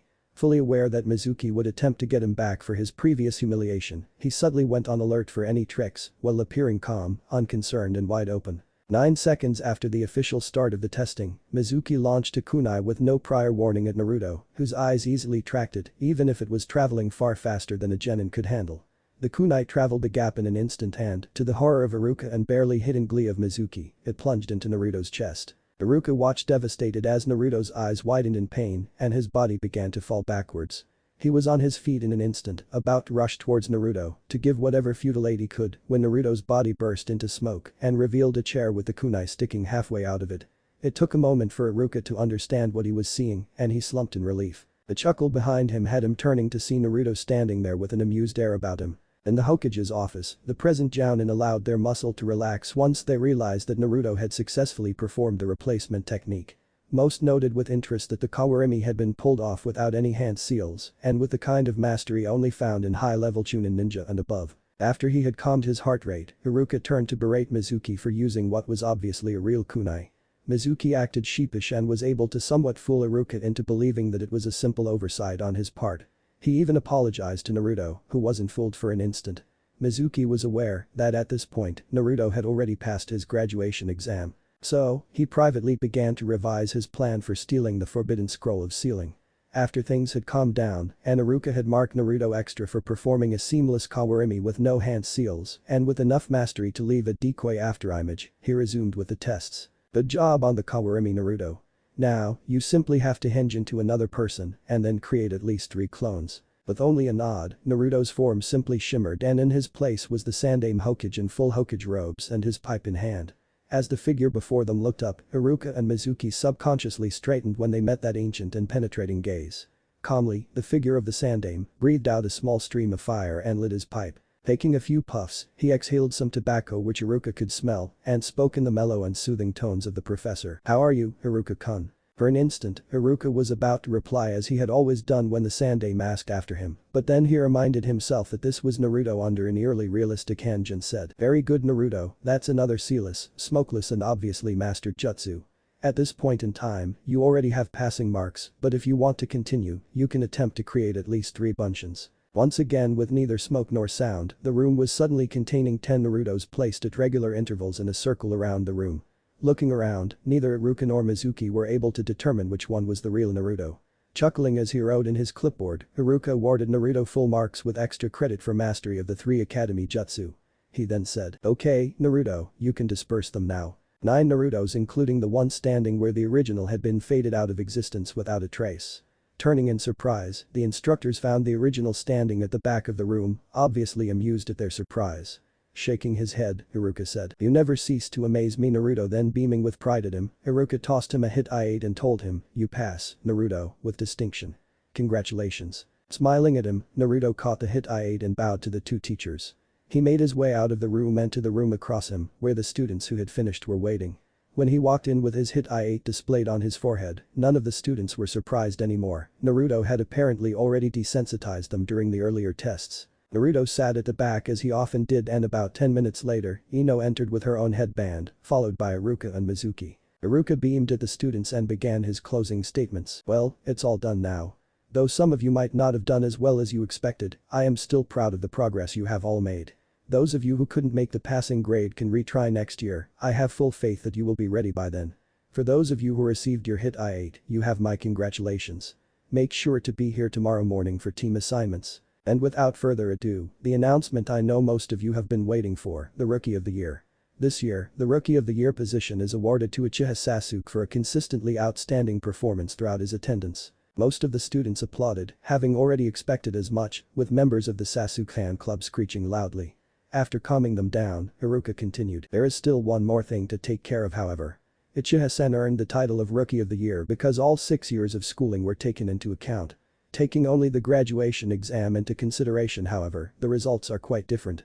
I will now list the top 3 students with scores in each of the exam sections. Inyazuka Kiba, with scores of 6.7, 11, 9, 12 and 11, earned a total of 49.7 to come in third place. Kiba immediately cheered at doing so well in the exams, ignoring his terrible score in the written portion of the exam. Some of the people around him congratulated him, while others pointed out that his accumulated score must be terrible to be able to offset his high exam score.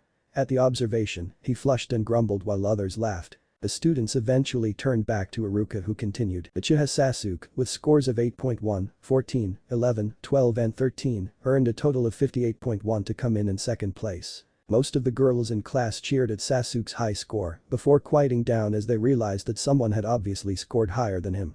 Many of the students reached the proper conclusion about the identity of the first place winner at the same time and turned to gape in shock at the person they had derided as the dead last for the past 6 years. Speaking into the bewildered silence, Iruka announced Naruto's score. Uzumaki Naruto, with record-shattering scores of 10, 20, 15, 15 and 15, earned the highest possible score of 75 points to come in first place. Naruto is now the current holder for highest score in every portion of the graduation exams. Congratulations Naruto, and to the rest of you as well.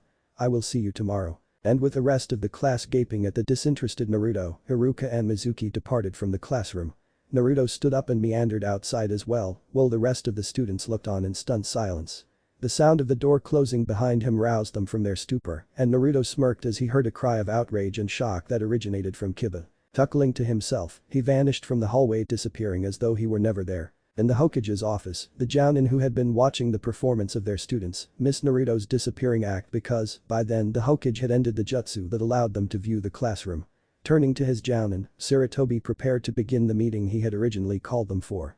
He mused to himself that things were obviously about to become very interesting. Naruto watched the sun rise from the top of the Yondame's head. Taking in such clean air and listening to the birds sing in the morning always invoked feelings of nostalgia in him. Contrary to what they say, the world for him had ended and began, not on a stormy night, but on such a peaceful morning. Now, as he gazed over the slowly awakening village, his mind recalled a time far in the past, hopefully never in the future, when Konoha was just a blackened spot on the map and where the resurrected Uchiha Madara had finally captured him. Naruto fought and struggled against the chakra bonds that held him in place.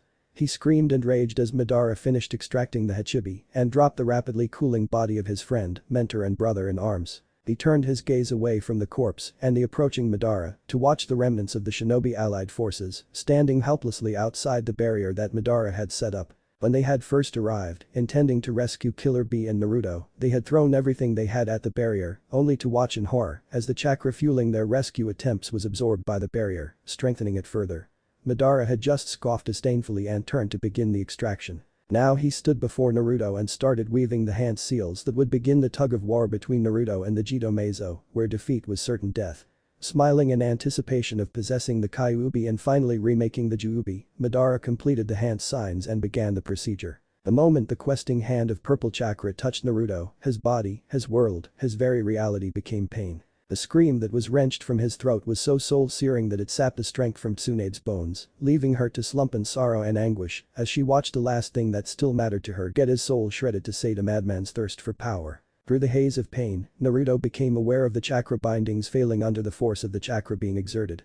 With his reconnection to his chakra, the very thing that was being ripped out of him, his pain increased tenfold, 100-fold, 1,000-fold even. He felt his very soul being pulled apart as the Jidomezo attempted to remove the Kyuubi, only to discover that the two beings were too tightly bound, one would go nowhere without the other. When the Yondaime had sealed the Kyuubi in Naruto, he had invoked the power of a being outside mortal comprehension. The act of sealing a half of the Kyuubi inside the belly of the Shinigami killed two birds with one stone. He was able to lock away a portion of the Kyuubi's power forever, but he was also able to bring the death god forth to attempt what no man had ever attempted before, to utilize a portion of a god's essence to shackle an immortal creature to a mortal child's soul. Indeed, people lauded the genius of the Yondaime, while only being aware of less than half of what he had accomplished that night. Even when Jiraiya and the Sandaime had examined the seal on Naruto, they were unable to see beyond the admittedly complex surface design of the seal. Thus, they missed a part of the seal that held a portion of the Shinigami's power, which held the main containment seal together and bound the Kyuubi's soul more tightly to Naruto's own. So, when Madara attempted to extract the Kyuubi from Naruto, he was attempting to separate two souls that had been bound as one by the power of a being that existed in the space between spaces and the moments between seconds. Madara, for all his vaunted power and legendary status, was as a child playing with forces beyond his limited human understanding. The chakra of the Jidomezo had latched onto the Kyuubi and begun to pull. Naruto's soul obviously resisted the extraction, much like one would resist another's attempt to pull off one's arm. Somehow, Naruto was able to finally fight through the world-devouring pain he was in and pull back against the force behind the extraction process. The knowledge that his life was not the only thing at stake gave him an inner strength that was beyond any he had ever possessed. Madara felt the resistance and panicked. The surrounding shinobi dared to hope as they watched Madara flare his chakra, as though he were fighting against a steady force. And indeed, that was what he was doing. Noticing that the progress of the extraction process had slowed to a crawl, he joined his chakra to the statue, hoping to boost it. Naruto gritted his teeth as he felt the strength behind the opposite pole increase tremendously. Because he had been fighting for so long, he was at less than half strength. Knowing that very soon his current strength would fail against the combined might of Madara and the other 8 Biju powering the Jidomezo, he attempted something that he had only theorized about all those years ago when he had learned to utilize natural energy. The main principle behind successfully molding natural energy was keeping a steady balance of natural, physical and spiritual energy in the core of the individual. This requirement of constant balance is what limited the amount of sage chakra that could be molded at any given time. The amount of physical and spiritual energy the individual possessed determined how much natural energy they could mold to keep the balance. For someone with obscene amounts of chakra, like Naruto, the amount of sage chakra he could mold at a time could boggle the mind. However, after a few years of using shadow clones to mold sage chakra and then transfer said chakra to him when he ran out, he set out to find a better method. His determination led to him learning how to mold sage chakra while in motion. It was, however, not the solution he had originally envisioned. Natural energy was the energy of the earth, the chakra of life itself, and as such, Naruto believed that it was as close to infinite as one could ever get. This notion arose from the fact that it was practically impossible to use up that much chakra before more was regenerated. But that in mind, he came up with a theory. If he could absorb enough natural energy to create a stable balance and then begin to absorb, in a steady amount, more natural energy, while simultaneously utilizing the same amounts of natural energy from his core, he could take advantage of the infinite nature of natural energy. Essentially, he would be using up the natural energy in his core just as fast as he would be replenishing it, while keeping the mixture of 3 energies in perfect balance. He believed that natural energy, being neutral, could be controlled to do things normal chakra couldn't, such as resisting the attempted theft of one's soul. He had never tested his theory, but here, with his soul being torn asunder, it was as good a time as any. Fighting through the haze of pain he was in, Naruto began to draw on the natural energy around him, energy that had always been in a relatively surplus amount in Fire Country, owing to the numerous trees and animals littering the land. Madara roared in anger as he felt the pull on the Kyuubi reverse direction. Turning his attention to Naruto, he found a calm young man with a serene look on his face, where before there had been a body thrashing in the grasp of unfathomable pain. He was just about to force out even more of his chakra when he glanced up in momentary surprise, causing his concentration to flicker for an instant before he recovered his focus. Tsunade had been watching from her position slumped on the floor, watching as her combination son and little brother in all but blood got his very soul torn apart. She stirred from the tempest of anguish and loss that had ensnared her when she noticed the change in the mood around her. A glance revealed what the matter was as she noticed the peace and calm on Naruto's face. When the pulling motion of the chakra hand originating from the Jidomezo slowed to a stop, she rose to her feet. When the pull actually began to reverse, she took a step forward, hope and wonder beginning to shine on her face. When she noticed Madara about to act in retaliation for whatever Naruto was doing, she made up her mind. Knowing that she was about to gamble and quite probably lose, she sprang forward with her clenched fist blazing with chakra. With the roar of an enraged mother bear she punched the barrier, producing a deep sound much like striking a gong. As the barrier's chakra absorption ability kicked in and attempted to absorb the chakra in her punch, she released the chakra in one burst, just as she normally did for her super punches. When the shinobi forces had first attempted to break the barrier, she noticed that the absorption of chakra happened at a gradual pace. What she had done was try to force-feed it more than it could handle in such a short time. The barrier flickered. Madara glanced up in surprise. The chakra feedback from her stunt blasted Tsunade away, with fatal wounds. Madara's concentration faltered for a heartbeat. That was enough. Naruto gave an almighty pull. Vegito Meizo lost. Nothing was ever the same. The moment Naruto felt Madara hesitate, he pulled with everything he had, and like an elastic band, the portion of his soul in the grasp of Vegito Meizo snapped back inside his body, but his soul was not the only thing that came back. He had neglected the fact that the Vegito Meizo had a firm hold on his soul, so when he dragged the Kyuubi back in, the chakra of the Vegito Meizo and the 8 Biju with it came along for the ride. Naruto had just unknowingly done what Madara had intended to do to himself. Everyone watched in dawning horror as the last of the Vegito Meizo's chakra disappeared into Naruto. All was still as though the entire world had just taken in a deep breath. Then the stillness was shattered as Naruto threw his head back and howled. As the chakra of the 9 Biju and the Vegito Meizo merged inside his core, the balance of natural energy and body chakra was thrown out of whack, and so, Naruto subconsciously compensated and began to take in more natural energy. He absorbed increasingly larger amounts of natural energy until he had enough to match the raging chakra in his core. The problem with this was that when the chakra in his core combined, it resulted in chakra equivalent to a primordial being, the Juubi. Often called the 10-tailed god, the Juubi was credited with creating the world and all life in it. So, when Naruto tried to balance out that chakra with natural energy, he had to absorb everything the world could give, essentially absorbing the equivalent of 2 godly beings. It was too much power for a single human soul to contain, and as Naruto's very existence threatened to burn out, the Shinigami got involved. The chakra present inside Naruto was trying to negate his existence, trying to cast his very soul into oblivion. Yet, that very soul had been touched by the essence of death, a being for whom oblivion does not exist. Contradictions could not be allowed in reality, and so Naruto had to be removed from existence without his existence being compromised. Only one solution presented itself, and thus Naruto became more than human, more than merely mortal. He became the eternal sage. The actual process of transcending his mortal limits happened both in an instant and for an eternity. Since the laws of the reality Naruto existed and demanded that a mortal soul be unable to exist with so much power contained in it, the essence of the Shinigami dragged Naruto somewhere where such laws held no sway, into the space between spaces and the moment between seconds, into the place where the death god ruled. There, Naruto experienced eternity as the powers he had absorbed integrated themselves inside him, bonding to his very essence. Under the onslaught of so much raw power, all that he was, all that he had ever been was erased. Uzumaki Naruto died, for the eternal sage to live. After the sage had acclimated to the influx of power and the shared experiences contained in the essences of the Biju, he departed from the place of his rebirth, and as though taking a step, he was suddenly standing at the spot where he had previously laid. All this had happened in the time it took to blink. In an instant everything had changed. Madara took a few moments to take in what he was seeing. Just moments ago, the Kyuubi Jinchuriki had absorbed the newly made Juubi, his Juubi, and was in the process of burning out, quite literally. Now, the meddlesome child was standing there looking at him as though he were a particularly fascinating insect.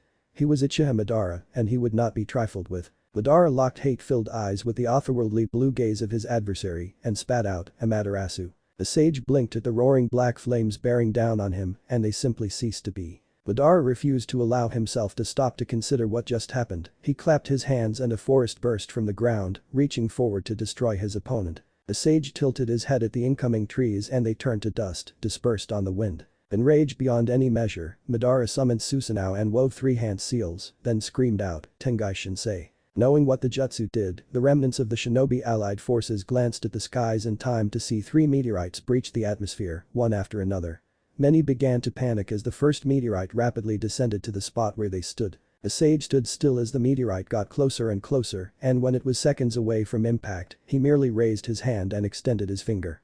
Jaws dropped as the meteorite stopped abruptly, with the other 2 stacking on top of the first. With a sigh, the sage flicked his finger, and with a sonic boom, the meteorites exited the planet's atmosphere. Suddenly, the sage was standing in front of Madara, but before he could react he found his throat in an unyielding grip. Madara tried and failed to access his chakra and escape. He struggled in the grip of the being in front of him, much like Naruto had struggled in his chakra bonds earlier on. Madara paused in his struggles as he felt a stirring in the depths of his body. His eyes widened as the source of the feeling became clear. Once more, the remnants of the Shinobi Alliance forces watched in stunned shock as Madara began to scream, much like Naruto had been screaming when the Jito Meizo attempted to extract his soul. Quickly connecting the dots, they watched as Madara eventually stilled and his resurrected body crumbled to dust without his soul to inhabit it. The sage turned and many avoided his gaze, unable to meet the eyes of the newly born primordial being before him. His eyes finally settled on the barely breathing body of Senju Tsunade, and in a blink, he was kneeling next to her. Something faint within him told him that the human lying before him was important to him, and he decided to heed it and simply touched her cheek. Before the disbelieving eyes of everyone present, Tsunade's wounds healed up and even her chakra levels were restored. Looking at the man beside her in relief and deep fondness, she asked, "Naruto? Is that you, Naruto? Are you really Naruto?" The sage wondered if Naruto was his name. Yes, he thought to himself, Naruto Uzumaki Naruto no, Namikaze Uzumaki Naruto yes, that was it, he was Namikaze Uzumaki Naruto. And with that, the sage remembered. Smiling softly at her he replied, "Heh, you shouldn't be pulling such dangerous stunts at your age, Bachan." Laughing, with tears flowing freely from her eyes, she grabbed him in a hug and just like that, it finally dawned on everyone watching that the 8-year-long war had just ended. Cheers erupted everywhere as people grabbed their comrades in hugs, crying tears of joy and relief tinged with sadness. It took years, but the world eventually recovered not completely, but enough.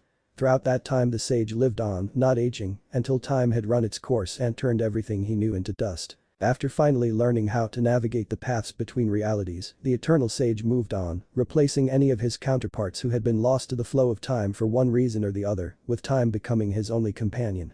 Naruto was startled out of his memories by the dispersal of one of his clones. Shaking his head to get rid of lingering memories, he stood up, dusted his shorts and gazed once more at the peaceful village laid out before him. Smiling to himself, he vanished in the direction of the academy for his team assignments. Let the games begin. The people who were present at the entrance to the academy that morning were able to witness Naruto materialize already in a smooth walk in front of the academy. Some of them actually allowed themselves to acknowledge how cool he looked, arriving in such a fashion. Casually making his way inside the academy, Naruto ignored the muted whispers from his peers and the others standing around the school's entrance. No doubt news of his performance during the graduation exams had already spread. Naruto arrived at his assigned classroom and entered to find that he was the first one there. Shrugging to himself, he proceeded to the single seat at the back, having no intention of ending up seating next to Sasuke and thus suffering the horrendous voices of his fan club. Deciding to kill some time, he took out the tale of the Gutsy Ninja and began to read it again. His sharp senses detected the approach of a few classmates and thus he didn't even twitch when the door opened to accept 4 people into the room. The sounds of dragging feet and chewing preceded Shikamaru and Chaoji, while the muted sound of buzzing heralded the entrance of Shino. The last student was from a civilian family and, from what Naruto had observed, would probably end up being cannon fodder down the line. Shikamaru, Chaoji, and Shino took the seats in front of Naruto, who hadn't looked up from his book since their entrance. Shikamaru threw a quick and considering glance at Naruto, then just shook his head and mumbled, "Troublesome." Shino, on the other hand, actually turned and addressed Naruto. "Congratulations on your success in the graduation exams, Uzumaki-san." Naruto finally looked up at that and giving an eye smile to Shino, he replied, "Thank you Aburame-san. As I recall, you also did quite well, so congratulations to you too and please feel free to call me Naruto." "Thank you, and the same to you too." Both of them returned to their previous positions, Naruto reading his book and Shino seating calmly. By this time Shikamaru had already dozed off, while Chaoji just continued munching on his chips. Over the next few minutes, the class slowly filled up with the successful academy graduates. When Sasuke entered, he cast a briefly assessing gaze at Naruto before taking his seat in the middle of the room. Naruto's sensitive hearing easily picked up the approaching footsteps of 2 students, and judging by their voices, he correctly deduced their identities. A few seconds later, Haruno Sakura and Yamanaka Ino burst into the room, obviously having just finished sprinting to the academy, then began their customary arguments and competition for the seat next to the Uchiha. Haruka came in before they could settle their argument and cowed them into submission. Naruto glanced up as Haruka came in and smiled as he noticed the absence of Mizuki. The fool was most probably enjoying the hospitality of the T&I department at the moment. He returned to his book, only peripherally aware of the various team assignments being read out by Haruka. Seeing as he wasn't the dead last this time around, he absently wondered whose team he would be. "And Uzumaki Naruto. Your Jounin-sensei is Hada Kakashi." Well then, that answered that. He wondered what convinced the old man to place him on the same team as the top 2 students in his year, until he remembered that as far as the Hokage was concerned, Naruto had attempted suicide a few years ago. Well, that would do it, he mused to himself. After banishing his thoughts and noticing Iruka's closing statements and subsequent dismissal for lunch, he returned to his reading. Hours later, only the 3 future members of Team 7 were still seated inside the classroom, waiting for their Jounin sensei. Sakura had spent the past 2 hours trying, and subsequently failing, to get Sasuke to go on a date with her.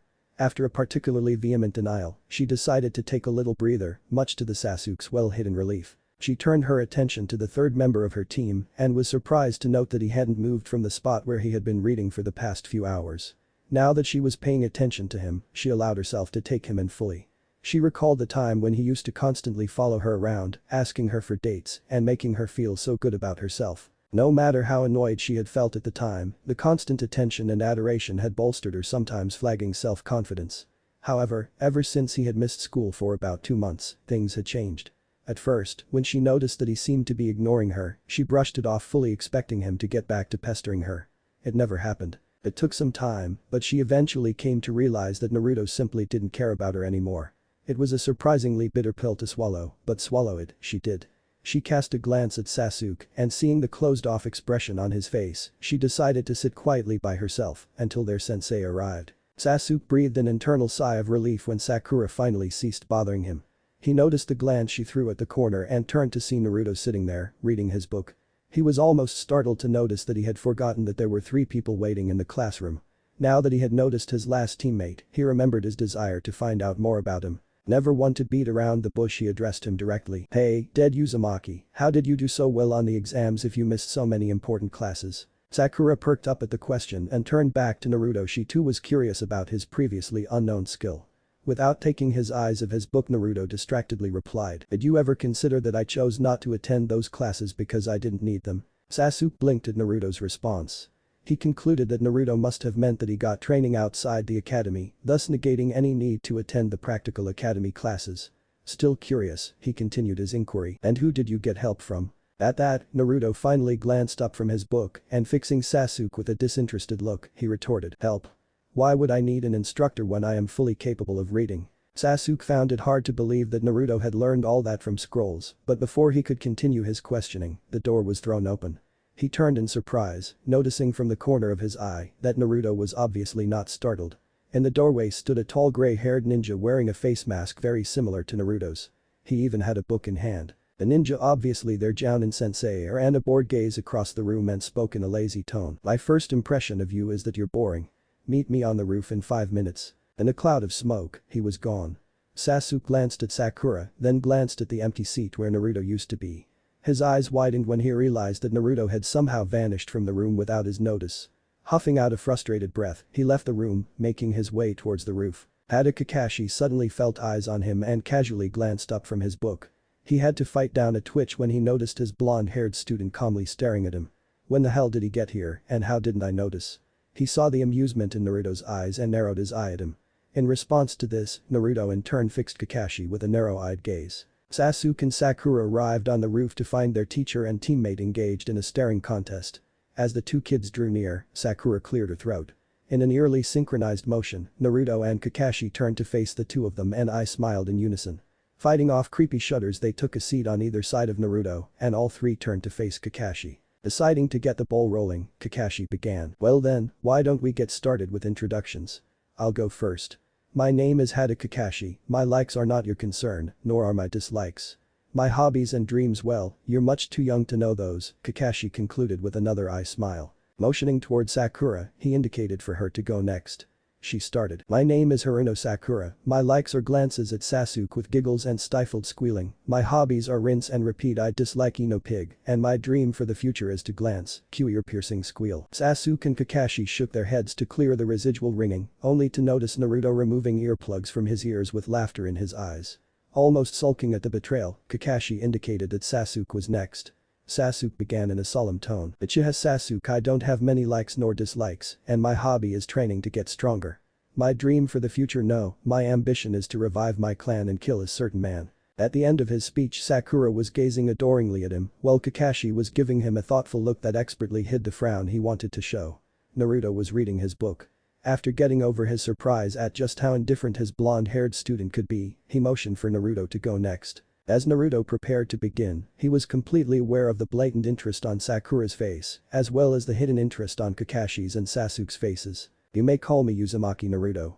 I like the colors red and black. I dislike the color purple. My hobby is music, particularly playing the violin. Kakashi perked up at that surprising tidbit, as did Sasuke and Sakura. Naruto paid no attention to their reactions, however. He instead fixed all three with a suddenly fierce and determined gaze that caused all of them to subconsciously straighten and pay attention. My dream for the future, no, the reality of my future. I will become the greatest shinobi this world has ever known. The rooftop was silent for a few moments after Naruto's declaration, which sounded like a foretelling. Kakashi finally broke the silence after observing his sensei's son for a few moments and decided to wrap things up. Very well then, meet me on training ground 7 tomorrow at 6 AM for a survival test that will determine whether or not you become my genin or return to the academy for remedial training. Oh, and I suggest you don't eat any breakfast, you'll only throw it up. See you. In a cloud of smoke, he was gone before any of them could respond to his statement. Sasuke narrowed his eyes, determined to pass whatever test came his way the next day. He glanced to his side, only to discover that Naruto had once again vanished without him knowing. Gritting his teeth, he immediately shot down Sakura's offer of a date and departed for some training and preparation. Sakura, completely crushed by Sasuke's rejection and feeling anxious for her test tomorrow, also left the rooftop. The sound of incoming footsteps forced Sakura out of her daytime fantasy of being Sasuke's wife. Looking up, she was just in time to witness the figure of her blonde-haired teammate enter the clearing a whole 3 hours after they were told to arrive. She inhaled, preparing to lambast her tardy team member when she was cut off by a casual statement from her intended target. So his 3-hour lateness is a regular thing, good to know. Stunned and feeling especially foolish for arriving so early, she quieted down and turned away from him, thus missing the amusement shining in his azure eyes. Sasuke merely grunted, refusing to acknowledge that he should have thought of the same thing. Naruto simply walked across the clearing to a tree on the other side, sat down, took out his book and began to read. He was fully aware of the contemplative looks being thrown his way by the other 2 members of his future team. Completely ignoring said looks, he prevented any amusement from showing on his face when he heard the near-silent huff of frustration from Sasuke. Just as Sasuke was about to resume his interrogation from the day before, their late sensei showed up in a puff of smoke. Kakashi merely smiled as Sakura screeched her indignation to the high heavens, causing Sasuke to twitch. When her voice had ceased echoing, he calmly took out his earplugs and tossed a thumbs up at Naruto, who was failing to muffle his chuckles. Before Sakura could react to that insult, Kakashi's countenance became serious, prompting the 3 before him to pay attention. He raised 2 silver bells in one hand and began his instructions. The objective of this survival test is to acquire at least one of the bells you see in my hand. You will have until noon to accomplish this task. Anyone who fails to get a bell will be tied to one of the stumps in the clearing and will be denied lunch. Furthermore, the one who didn't get a bell will fail this test and will subsequently be sent back to the academy for another year.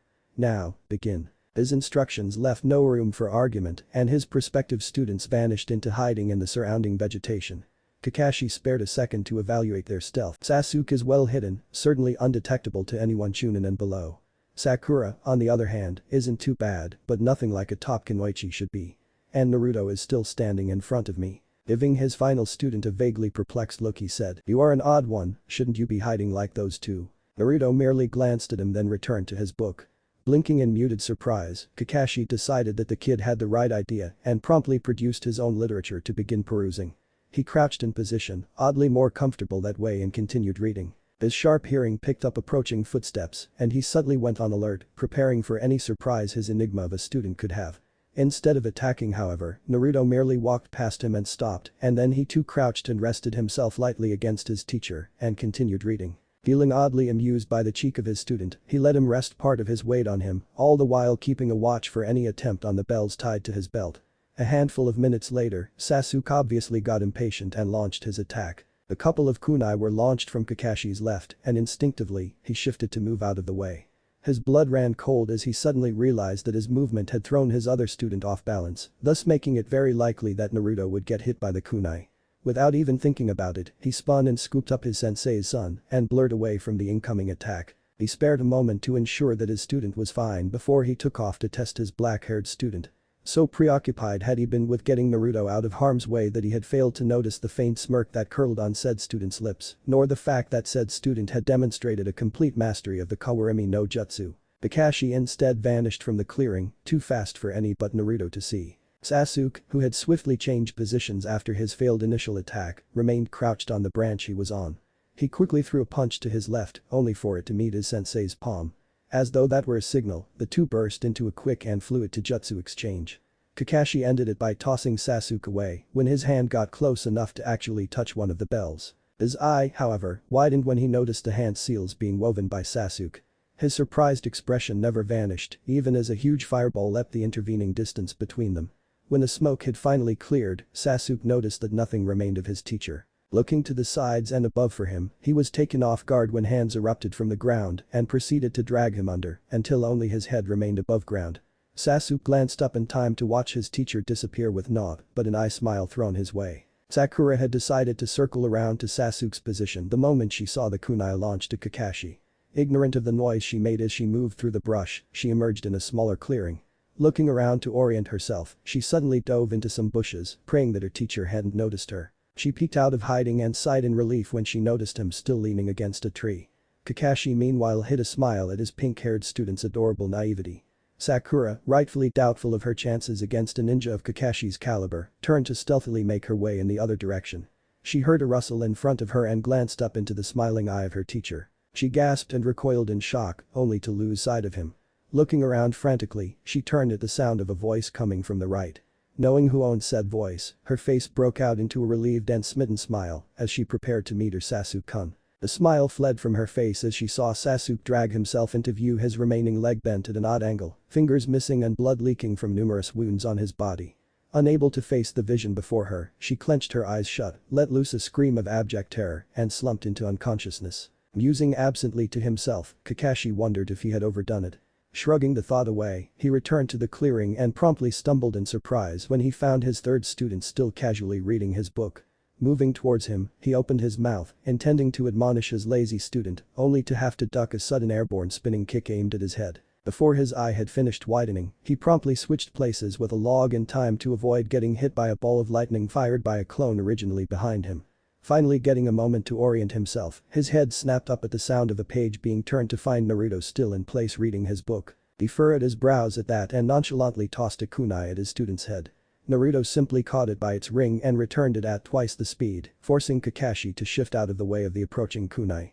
Hidden in the shadow of that kunai was another one with an explosive tag attached to it, which Kakashi only saw at the lost moment. Once the resulting explosion had settled, he stepped out of the place he had switched to and closely regarded Naruto still sitting there and reading. "Well, you're better than I expected. I might actually have to start taking you seriously." Naruto let loose a chuckle and stood up facing his teacher. In another eerily synchronized motion, they both slipped their respective books away and prepared to engage one another. Kakashi started off with a blurring punch aimed at Naruto's torso. Slapping the attack aside, Naruto retaliated with a lightning-coated jab to Kakashi's face, smoothly shifting it into an elbow jab and then a rising knee as Kakashi deflected each subsequent attack. They continued in a swift and fluid taijutsu exchange, with Kakashi pleasantly surprised at Naruto's ability to keep up with the pace he was setting. Finally, believing his student to be wide open, Kakashi slammed a kick into an airborne Naruto, only to clench his teeth as lightning coursed through his body from the dispersed lightning clone. He mitigated the damage using his own inherent lightning chakra and pivoted on the spot, fluidly catching and returning the 5 shuriken launched at his back. Quickly forming hand seals he called out, "Shuriken Kage Bunshin no Jutsu, Shuriken Shadow Clone Technique," and the 5 shuriken became 100. Naruto inhaled deeply and then blew out a chakra-laced gust of wind while saying, "Fuiten. Rinkuiden, wind release." Drilling air bullet. The wind bullet slammed the shuriken off course and continued on to Kakashi, who responded with a wind bullet of his own, cancelling out Naruto's attack. Kakashi glanced up as he heard, "Raisu. Ikazuchi no Utage, lightning burial." Banquet of lightning, and witnessed Naruto stomp his foot on the ground. He jumped into the air as lightning raced along the floor towards his position. In mid-air, he was unable to react in time as Naruto faced him and calmly intoned, "Raiten. Rairu no Tatsumaki, lightning release." Lightning Dragon Tornado, launching a tornado of lightning at Kakashi. The attack impacted with Kakashi and exploded in a surge of lightning. All of a sudden, a kunai was placed along Naruto's jugular and Kakashi lazily spoke, "You definitely have some smooth moves, but you still have a ways to go." Naruto merely glanced at him from the corner of his eye and chuckled. Confused at his student's reaction and completely sure that he wasn't holding a clone, he asked, "Care to share what amuses you?" It was then that he felt the cool length of Naruto's ninjato resting with its tip poised a hairspray from his chest and crackling with tightly leashed lightning chakra. He couldn't help it, he threw back his head and laughed. When he got over his fit of amusement, he disengaged from Naruto just in time for the alarm clock he set to go off, indicating that the test was over. Shaking his head at his most surprising student, he left to fetch the rest of his team. When he arrived at the three stumps in the clearing, Sasuke and Sakura in tow, he found Naruto sitting on the middle stump with his book in hand. In a blur, he had Sakura tied to the leftmost post and a gag in her mouth to spare his sensitive ears. He turned to take in his students and pronounced, "Well, you all left." The sound of bells tinkling cut him off, and he slowly turned to Naruto, who was still reading, but in whose second hand was held the two silver bells. Suppressing the shock that threatened to show on his face, he asked, "Oh, and at what point during our little dance did you steal those?" Naruto raised an eyebrow at that and said, "During the dance? Never, I actually just stole them from you when you were tying Sakura up there." Seeing the confusion on their faces hidden in Kakashi's case, he continued, "At the beginning, when you were being my knight in shining armor, I filled the bells with chakra, the first step to initiating a successful Kawarimi, and then just now switched them with the chakra-laced air next to me." Silence met his explanation, and he looked around to find Sasuke and Sakura looking stunned. Kakashi, with a detectable note of approval in his voice, said, "Very well done, Naruto, very well done indeed. Now, seeing as you have two bells, which of the others will you give one to?" Naruto gave off an amused huff, and with a flick of his wrist, Sakura was free of the ropes binding her, and before either she or Sasuke could react to that, he flicked one bell at each of them, which they caught reflexively. Turning to Kakashi, Naruto said, "Your instructions were to obtain a bell, not necessarily maintain possession of it once we did. So, since I have obtained a bell, and so have Sasuke and Sakura, I guess we all pass." Kakashi, seeing the dawning hope on Sakura's face, merely chuckled and replied, "Nice try, Naruto, but I remember saying that you had until noon." Naruto, still looking calm and unruffled, spoke, "That's true, and I'm sure if you look at the clock, you will find that someone had changed the alarm to go off about 20 minutes earlier." Blinking in shock, the others looked at the clock and noticed that Naruto was indeed correct, noon was in 6 minutes. Giving Naruto a contemplative look tinged with exasperated fondness, Kakashi finally said, "Okay then. I could pass you on that technicality, and I will, only if one of you can tell me the main purpose behind this test." Looking a little perplexed at that statement, Sakura offered up an answer. You wanted to gauge your level, sensei." The look on Sasuke's face said that he agreed with Sakura, and so he frowned when Kakashi shook his head. Catching the look on Sasuke's face, he passed him over, correctly deducing that Sasuke had the same thing to say as Sakura, and turned to Naruto for his input. Naruto once again got that look in his eyes that made those listening to him lean forward in complete attention. In a solemn tone that cut through the sudden stillness, he gave his own answer. "You are a Jounin level ninja Hada Kakashi, reputably the strongest current Konoha shinobi excepting the Hokage. There is no way that a bunch of fresh academy graduates would stand a chance against you. You wanted to gauge our ability to function as a unit, as a team, as one. You wanted to make us learn that we are rarely, if ever, stronger individually than we are together. After all, those who abandon their mission are trash, but those who abandon their comrades are worse than trash." Once more there was silence after one of Naruto's declarations. This time, however, it was a thoughtful one, filled with burgeoning feelings of camaraderie and team spirit. After getting over his surprise, Kakashi stared at Naruto and realized that he had never seen such a stunning resemblance between Naruto and his sensei as he did in that moment. Sitting there with the wind in his sun-kissed golden hair and his eyes, such a focused and clear blue, Naruto cut a striking figure indeed. Smiling contentedly to himself, Kakashi finally broke the silence. "Yes, that is entirely correct. Those who abandon their mission are trash, but those who abandon their comrades are worse than trash. That is the tenet I live by, and the tenet I hope you will all come to live by in the future. Congratulations, you all pass. Meet me on the bridge tomorrow morning for our first official day as Team 7. Kakashi watched his team's interactions from his perch in the tree. His presence was so muted that only Anbu-level ninja and above could have possibly detected him. Still knowing that, he found himself unsurprised when Naruto flicked a brief and almost unnoticeable glance in his direction. Noticing that he had a few minutes before he had to make his entrance, he allowed himself to muse on the 2 months that had passed since the formation of Team 7. He was simultaneously both amazed and stumped by the dynamic which existed between his three students. He was amazed because he had never seen, never even heard, of such an efficient team. Their missions rating, so far, averaged a staggering 98%. What stumped him, however, was that regardless of how successful their mission history, there was nothing even remotely resembling teamwork between them. Kakashi knew that Sasuke felt threatened by Naruto's heretofore unseen proficiency. It took one sparring session and 2 minutes for Kakashi to accept what the bell test had hinted at: Naruto was heads and shoulders above his peers. Hell, the kid was heads above some chunin in the village. Sasuke repeatedly got frustrated any time he had to spar with Naruto. No matter what moves he pulled out, whatever clever tricks he thought he had up his sleeve, Naruto remained unruffled and undefeated. Compounding the issue was the fact that Naruto clearly had no interest in becoming Sasuke's rival. The only time that he ever agreed to spar with him was during team spars, when Kakashi would ask him to. The sheer disinterest set Sasuke's teeth on edge, forcing him to give his all in every encounter they had, all for naught. Kakashi remembered, a few weeks after passing his team, when he asked Naruto who had taught him Taijutsu. You see, he asked because the boy's Taijutsu style was almost like nothing he had ever seen. Being friends with a Taijutsu expert like Mido Guy ensured that Kakashi was well educated on a variety of Taijutsu styles. Every time he sparred with his student, he noticed that his moves were like variations of standard Taijutsu katas. It was almost like listening to a different dialect of a language he knew well.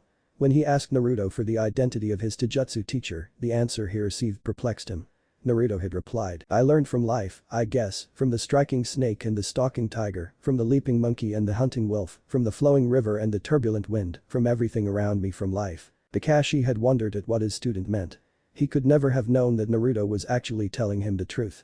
Centuries into his eternal existence, after he had learnt and mastered all the Taijutsu styles that existed in whatever reality he found himself in, Naruto sought to go deeper. He visited mountain monasteries, looking for the ancient monks who had discovered the art of Taijutsu.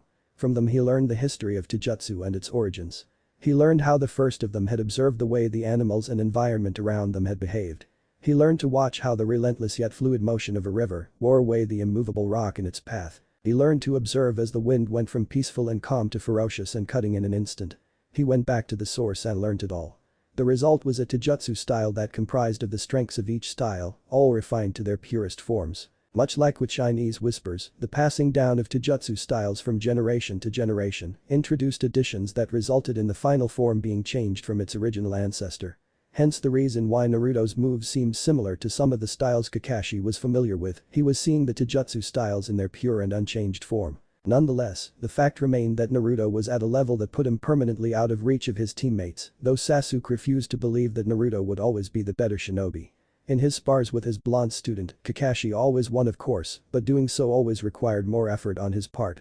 However, after a handful of spars, he had realized that even though Naruto always lost against him, he almost never took a hit. At first he had wondered if his memory was just faulty, but after the next 3 spars, he realized that he was right the first time. Concerned that he was being too easy on his student, he started to kick their spars into high gear at about mid-chunin level and noticed that Naruto began to sustain a few more injuries. So, every time he sparred with Naruto, he fought him at a level noticeably higher than he did with Sasuke, which Sasuke noticed of course. Still, even fighting him at a more demanding pace, Kakashi still suspected that Naruto wasn't giving it his all, but he had no proof of it and so dismissed his suspicions. Sasuke had spent the past few minutes staring at his other male teammate standing at the railing on the bridge, staring at the water passing by underneath. It had been 2 months, and still he was no closer to surpassing Naruto.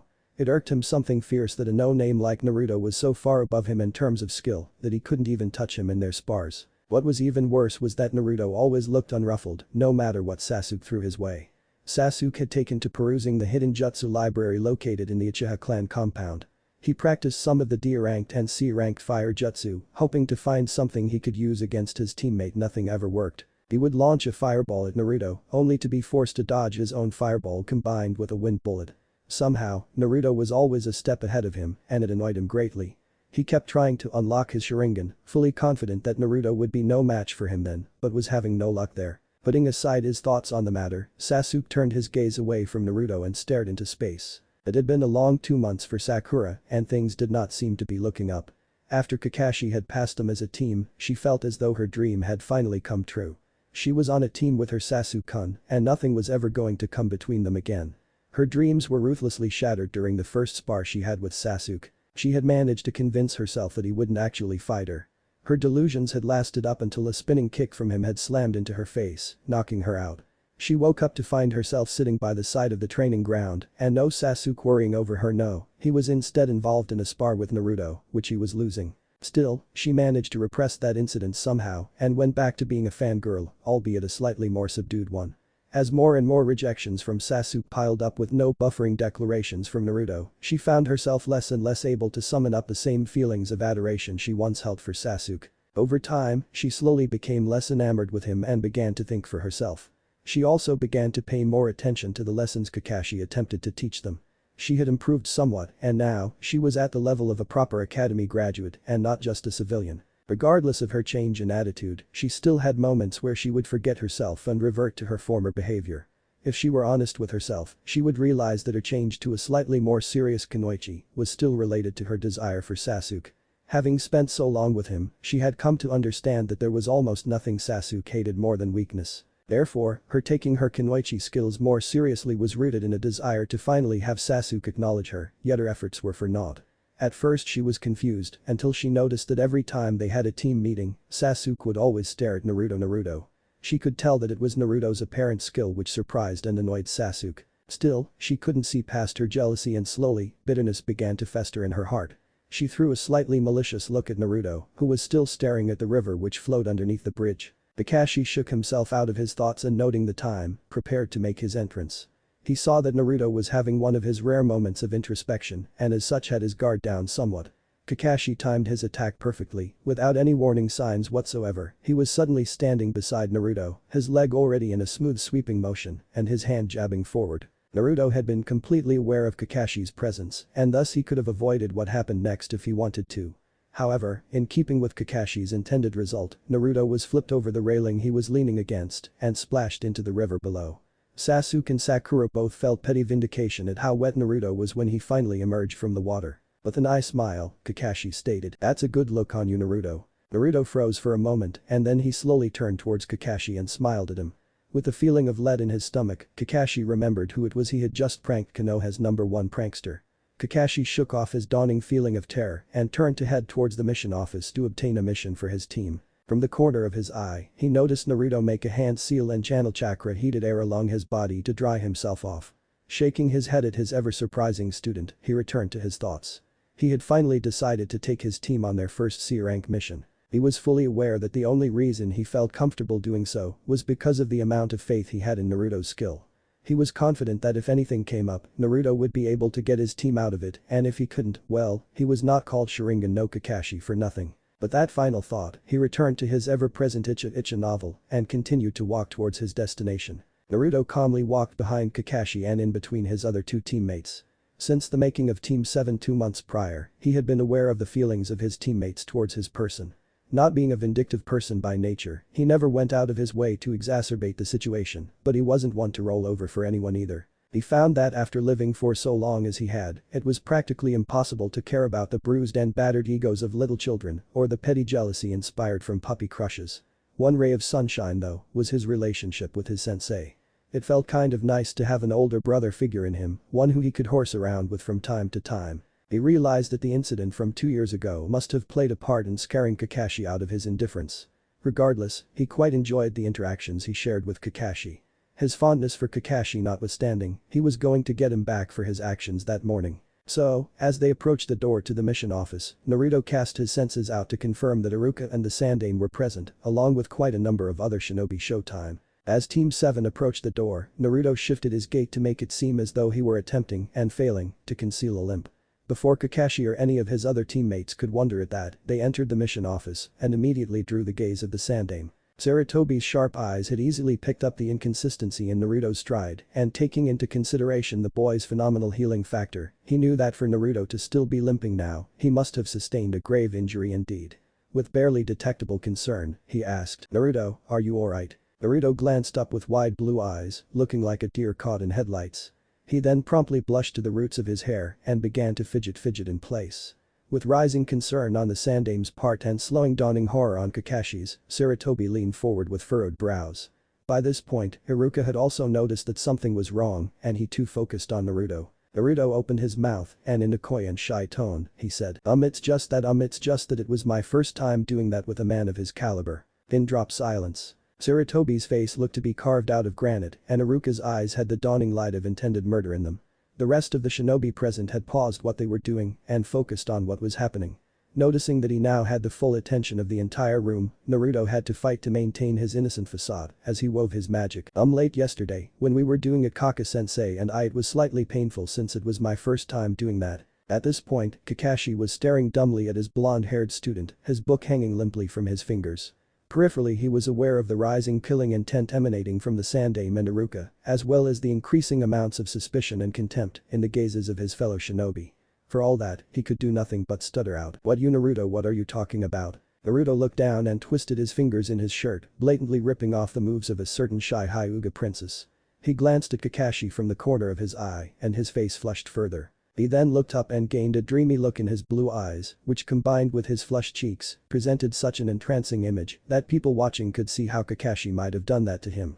Never one to stop while he was ahead, Naruto twisted the knife further, with a dreamy tone to go with a look in his eyes, he continued. Yesterday the movement of our bodies, the repeated thud of flesh hitting flesh, the grunts and pants of exertion, the sweat and smell from such physical activity, feeling him all over me telling me how good I looked wet, and the pleasant ache that told me I was going to be deliciously sore the next day. Kaka-sensei was a little rough, but I liked it, it let me feel it properly. At this point, some people were discreetly wiping off bloodied noses.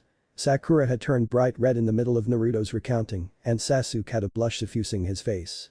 Almost simultaneously, the two glanced at Kakashi and shifted away from him, as though he were about to pounce and do that to them as well. The sound of a pipe being broken by a too strong grip cut through the silence in the room.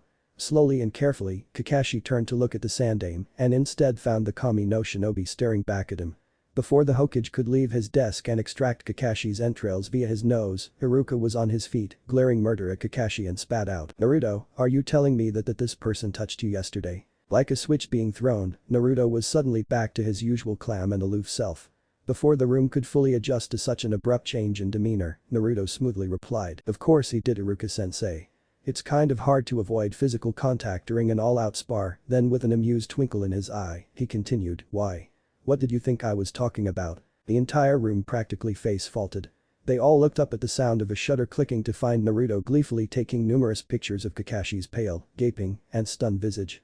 The silence that had descended was suddenly broken by muffled snickers from the eternal Chunin pair Katetsu and Izumo. Like a dam giving way, the entire room erupted into laughter at Kakashi's expense, with even the Hokage chuckling to himself, and to think that I thought that Naruto had given up his mischievous ways. After the room had quieted down some, with a few snickers let loose every now and then, Kakashi collected himself and trying to act like nothing happened, stepped forward to request a C-rank mission for his team. However, he internally vowed to get his blue-eyed student back for this. The four members of Team 7 walked alongside the caravan at various points, Kakashi in the far back, Sakura and Sasuke along the middle, and Naruto in front. They were currently on their third C-rank mission to safely escort one of Konoha's more successful merchants to the Land of Fire's capital city. Their client, Heitou Ichiru, had received some threatening letters from an anonymous source. As such, the Hokage had offered the service of one of his best genin teams, Team 7, led by legendary ninja, Sharingan no Kakashi. Kakashi had informed his students that unlike their first two C-rank missions, simple deliveries that went smoothly, this mission they were on had a high possibility of bandit action. He was not worried though, not from misplaced arrogance, but from complete confidence he had in the skills of the members of his team. The past 3 months since his team was formed has seen significant improvements in two of his students.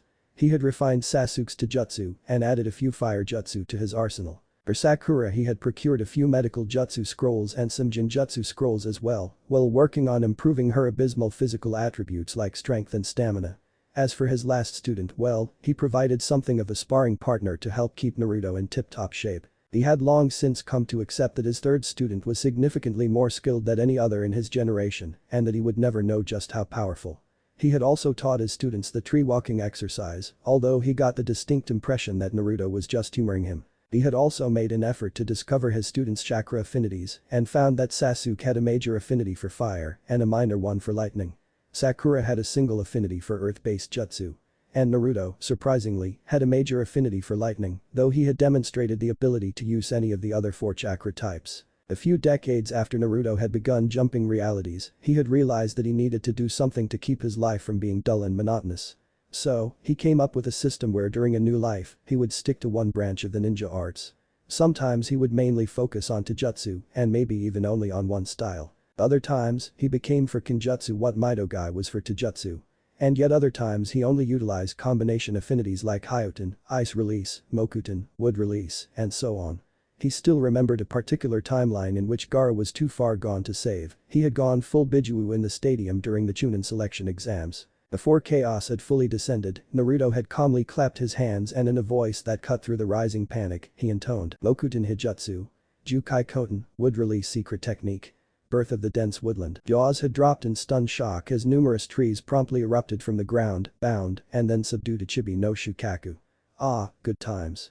Regardless, this time around he had chosen to present lightning as his main chakra affinity. Naruto quickly refocused on the present as his acute sense picked up the presence of a huge number of civilians somewhere down the path. Utilizing the pre-agreed signal, he subtly notified Sasuke and Sakura of an impending ambush. He was confident that Kakashi was already aware of the hidden bandits. With practiced movements, the civilians in the merchant train moved closer to the carriages as Sasuke and Sakura spread out in preparation. Sakura fought to keep her hands from shaking as she realized that she would soon have to put into practice all that Kakashi had taught her these past 3 months. Sasuke clenched and unclenched his fists, the only sign of his nerves, before he silently berated himself for such weakness. He reminded himself that he was at a level where common bandits were merely nuisances.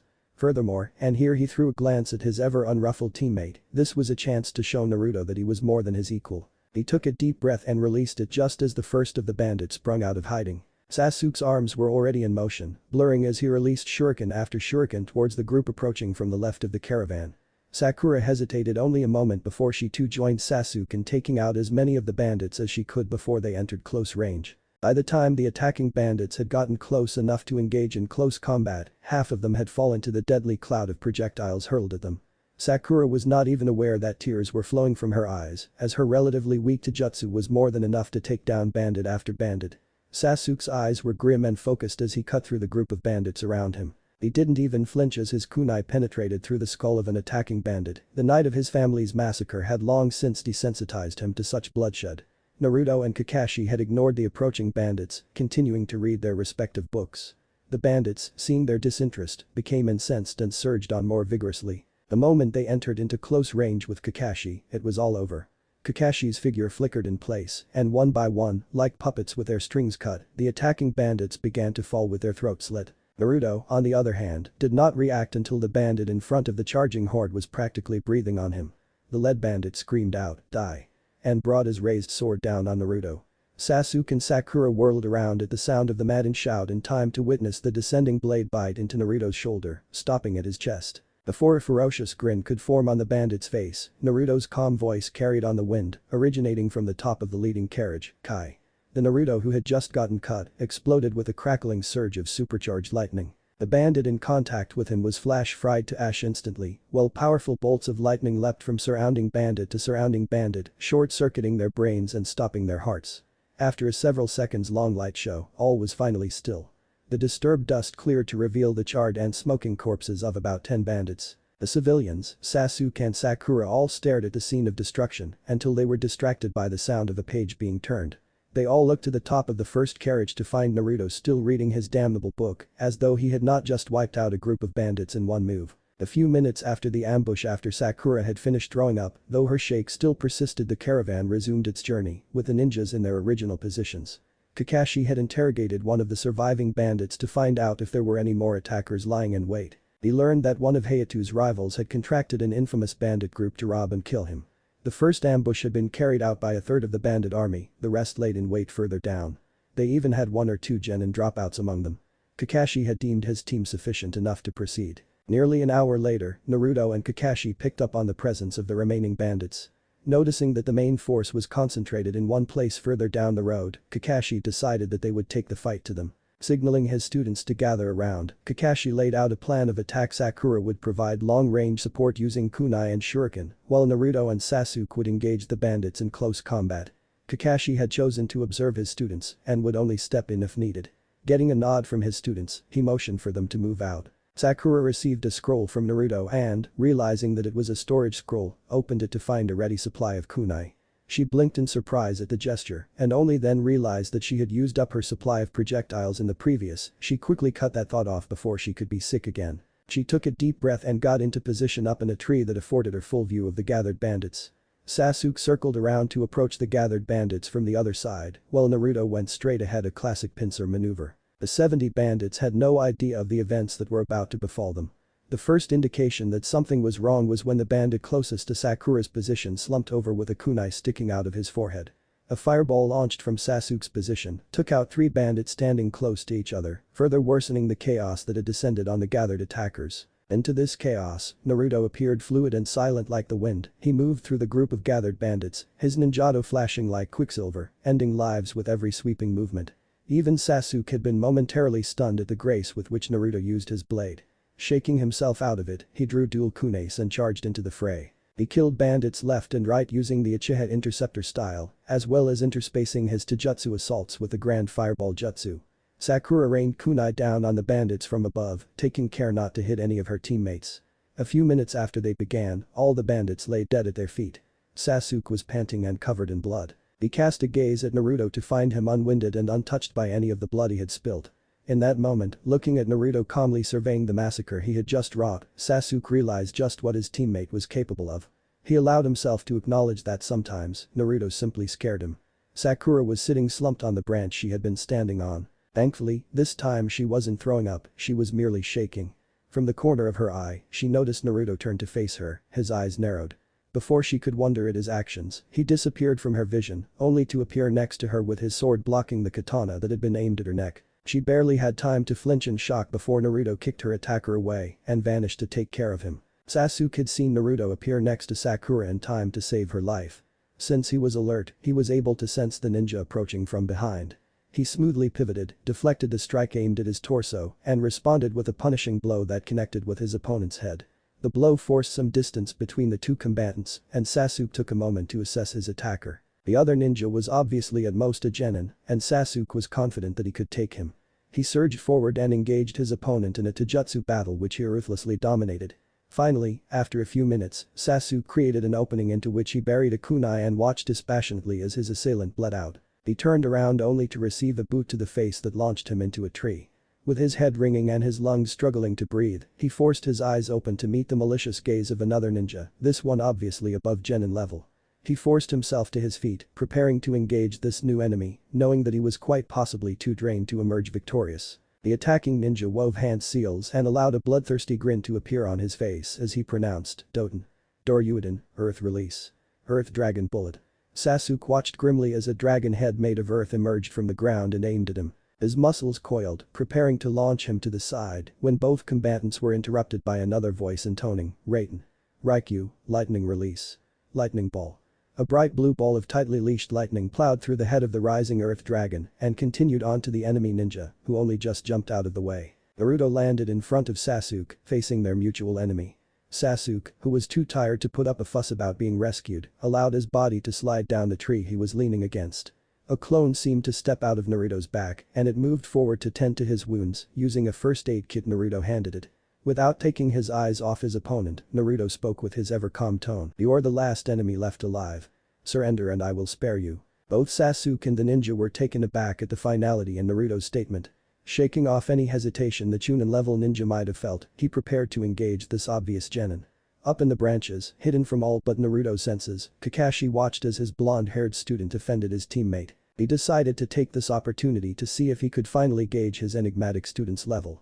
The enemy Chunin rapidly covered the distance between Naruto and himself and launched a spinning kick at his head. Naruto's right arm came up and blocked the opening attack. Not giving his assailant any chance to recover, Naruto's left hand came up with his ninjato aimed to pierce the ninja's chest, only to go through a log as his opponent replaced himself. Naruto ducked as a katana cut through the place his neck had been moments before. He spun around and deflected a thrust aimed at his chest and continued to parry all attacks coming his way with casual ease. He noticed that the more he toyed around with his opponent, the angrier and sloppier his motions became. Deciding that he needed one more push, he turned his body away from his enemy, and while his right hand kept on parrying all attacks aimed at him, his left hand reached into his pouch, pulled out his ever-faithful book, and he began to read. All the people present in the clearing gaped at him, the attacking ninja included. With a vein throbbing in his head, he stomped his foot and screamed out, Doten. Doryusu, Earth Release. Rising Stone Spears. The ground around Naruto surged upwards in the form of hardened spikes of stone. Before any of the rising spears could harm him, Naruto stretched his sword out and spun his body in a circle while saying, Raiten. Kanjikiha, Lightning Release. Wave of Inspiration. Lightning surged down his blade and erupted in a straight line from the tip, resulting in a 10-foot-long blade of condensed lightning chakra, with which he described a circle, 10 feet in radius. The lightning cut through the spikes as though they were not even there. When he came out of his spin, he was facing the ninja, and before the ninja could launch another attack, Naruto indicated that he should look at his feet. Almost against his will, his gaze dropped down to find a kunai planted in front of him. Bewildered, he looked left and right to find kunai there as well, almost as though he were standing in a triangle. With a dawning sense of dread he looked up in time to hear Naruto speak, Raiden. Kaminari Shibari, lightning release. Thunder binding. Lightning burst forth from each of the 3 kunai to form a pyramid of crackling energy. The ninja struck one of the walls of the barrier with his sword, only to drop it as a current was grounded via his body, resulting in a painful shock. Seeing that the enemy was safely contained, Naruto turned a bland look up at Kakashi's hiding place, causing his sensei's eyes to widen in shock. Brushing off his surprise, he shunshined to his student's position and patted him on his head with an eye smile. Sakura had gotten out of her tree already and was finishing the job Naruto's clone had started in bandaging up Sasuke's wound. Both she and Sasuke had been stunned to see the way their teammate handled the enemy ninja, both fully aware that neither of them could have faced an opponent of that caliber. Kakashi turned his attention to the Chunin, who paled when he recognized a legendary ninja that was eyeing him like one of his ninkin would eye a steak. Motioning for Naruto to release the lightning prison, he blurred forward and took hold of the Chunin, then vanished to question him. The screams of pain and terror, which originated from the direction Kakashi took the enemy ninja, served to remind his 3 students that for all his laziness and goofing off, their sensei was still the legendary shinobi, copy ninja Kakashi. Kakashi finished interrogating his prisoner and determined that there would be no more ambushes along the way. He returned to his students and instructed them on how to clean up after such battles, even showing them how to scavenge any useful items. After the 3 students of Team 7 had cleared up the dead bodies, with Sasuke getting to use his fire jutsu on the bodies, Kakashi led them back to the caravan. He was pleasantly surprised to note that Naruto had left a few clones to make sure that the caravan remained unharmed while they were taking care of the last of the bandits. In short order the merchant train resumed its journey and with no further complications, finally arrived at their destination. Kakashi got the mission scroll signed and turned to lead his team back to Konoha. The cry of a messenger falcon drew his attention and noticing the Konoha symbol on its band, he raised a hand for it to land on. He retrieved the message and read it quickly. When he realized that he did not need to respond, he allowed the falcon to leave and turned to face his team. His voice was grim as he spoke. Team 10 has requested immediate backup. Their Jounin sensei is injured and we are the closest team to them. Sakura perked up at the opportunity to meet Ino again and asked him where they were going. The answer came to Naruto before Kakashi spoke it. The land of waves. What if Naruto is disappointed in Kakashi? Thanks for watching my video till the end. If you enjoy this content, then do consider subscribing to my channel and leave a like if you guys need the next part, comment down, and thanks for watching the video and see you guys in the next video.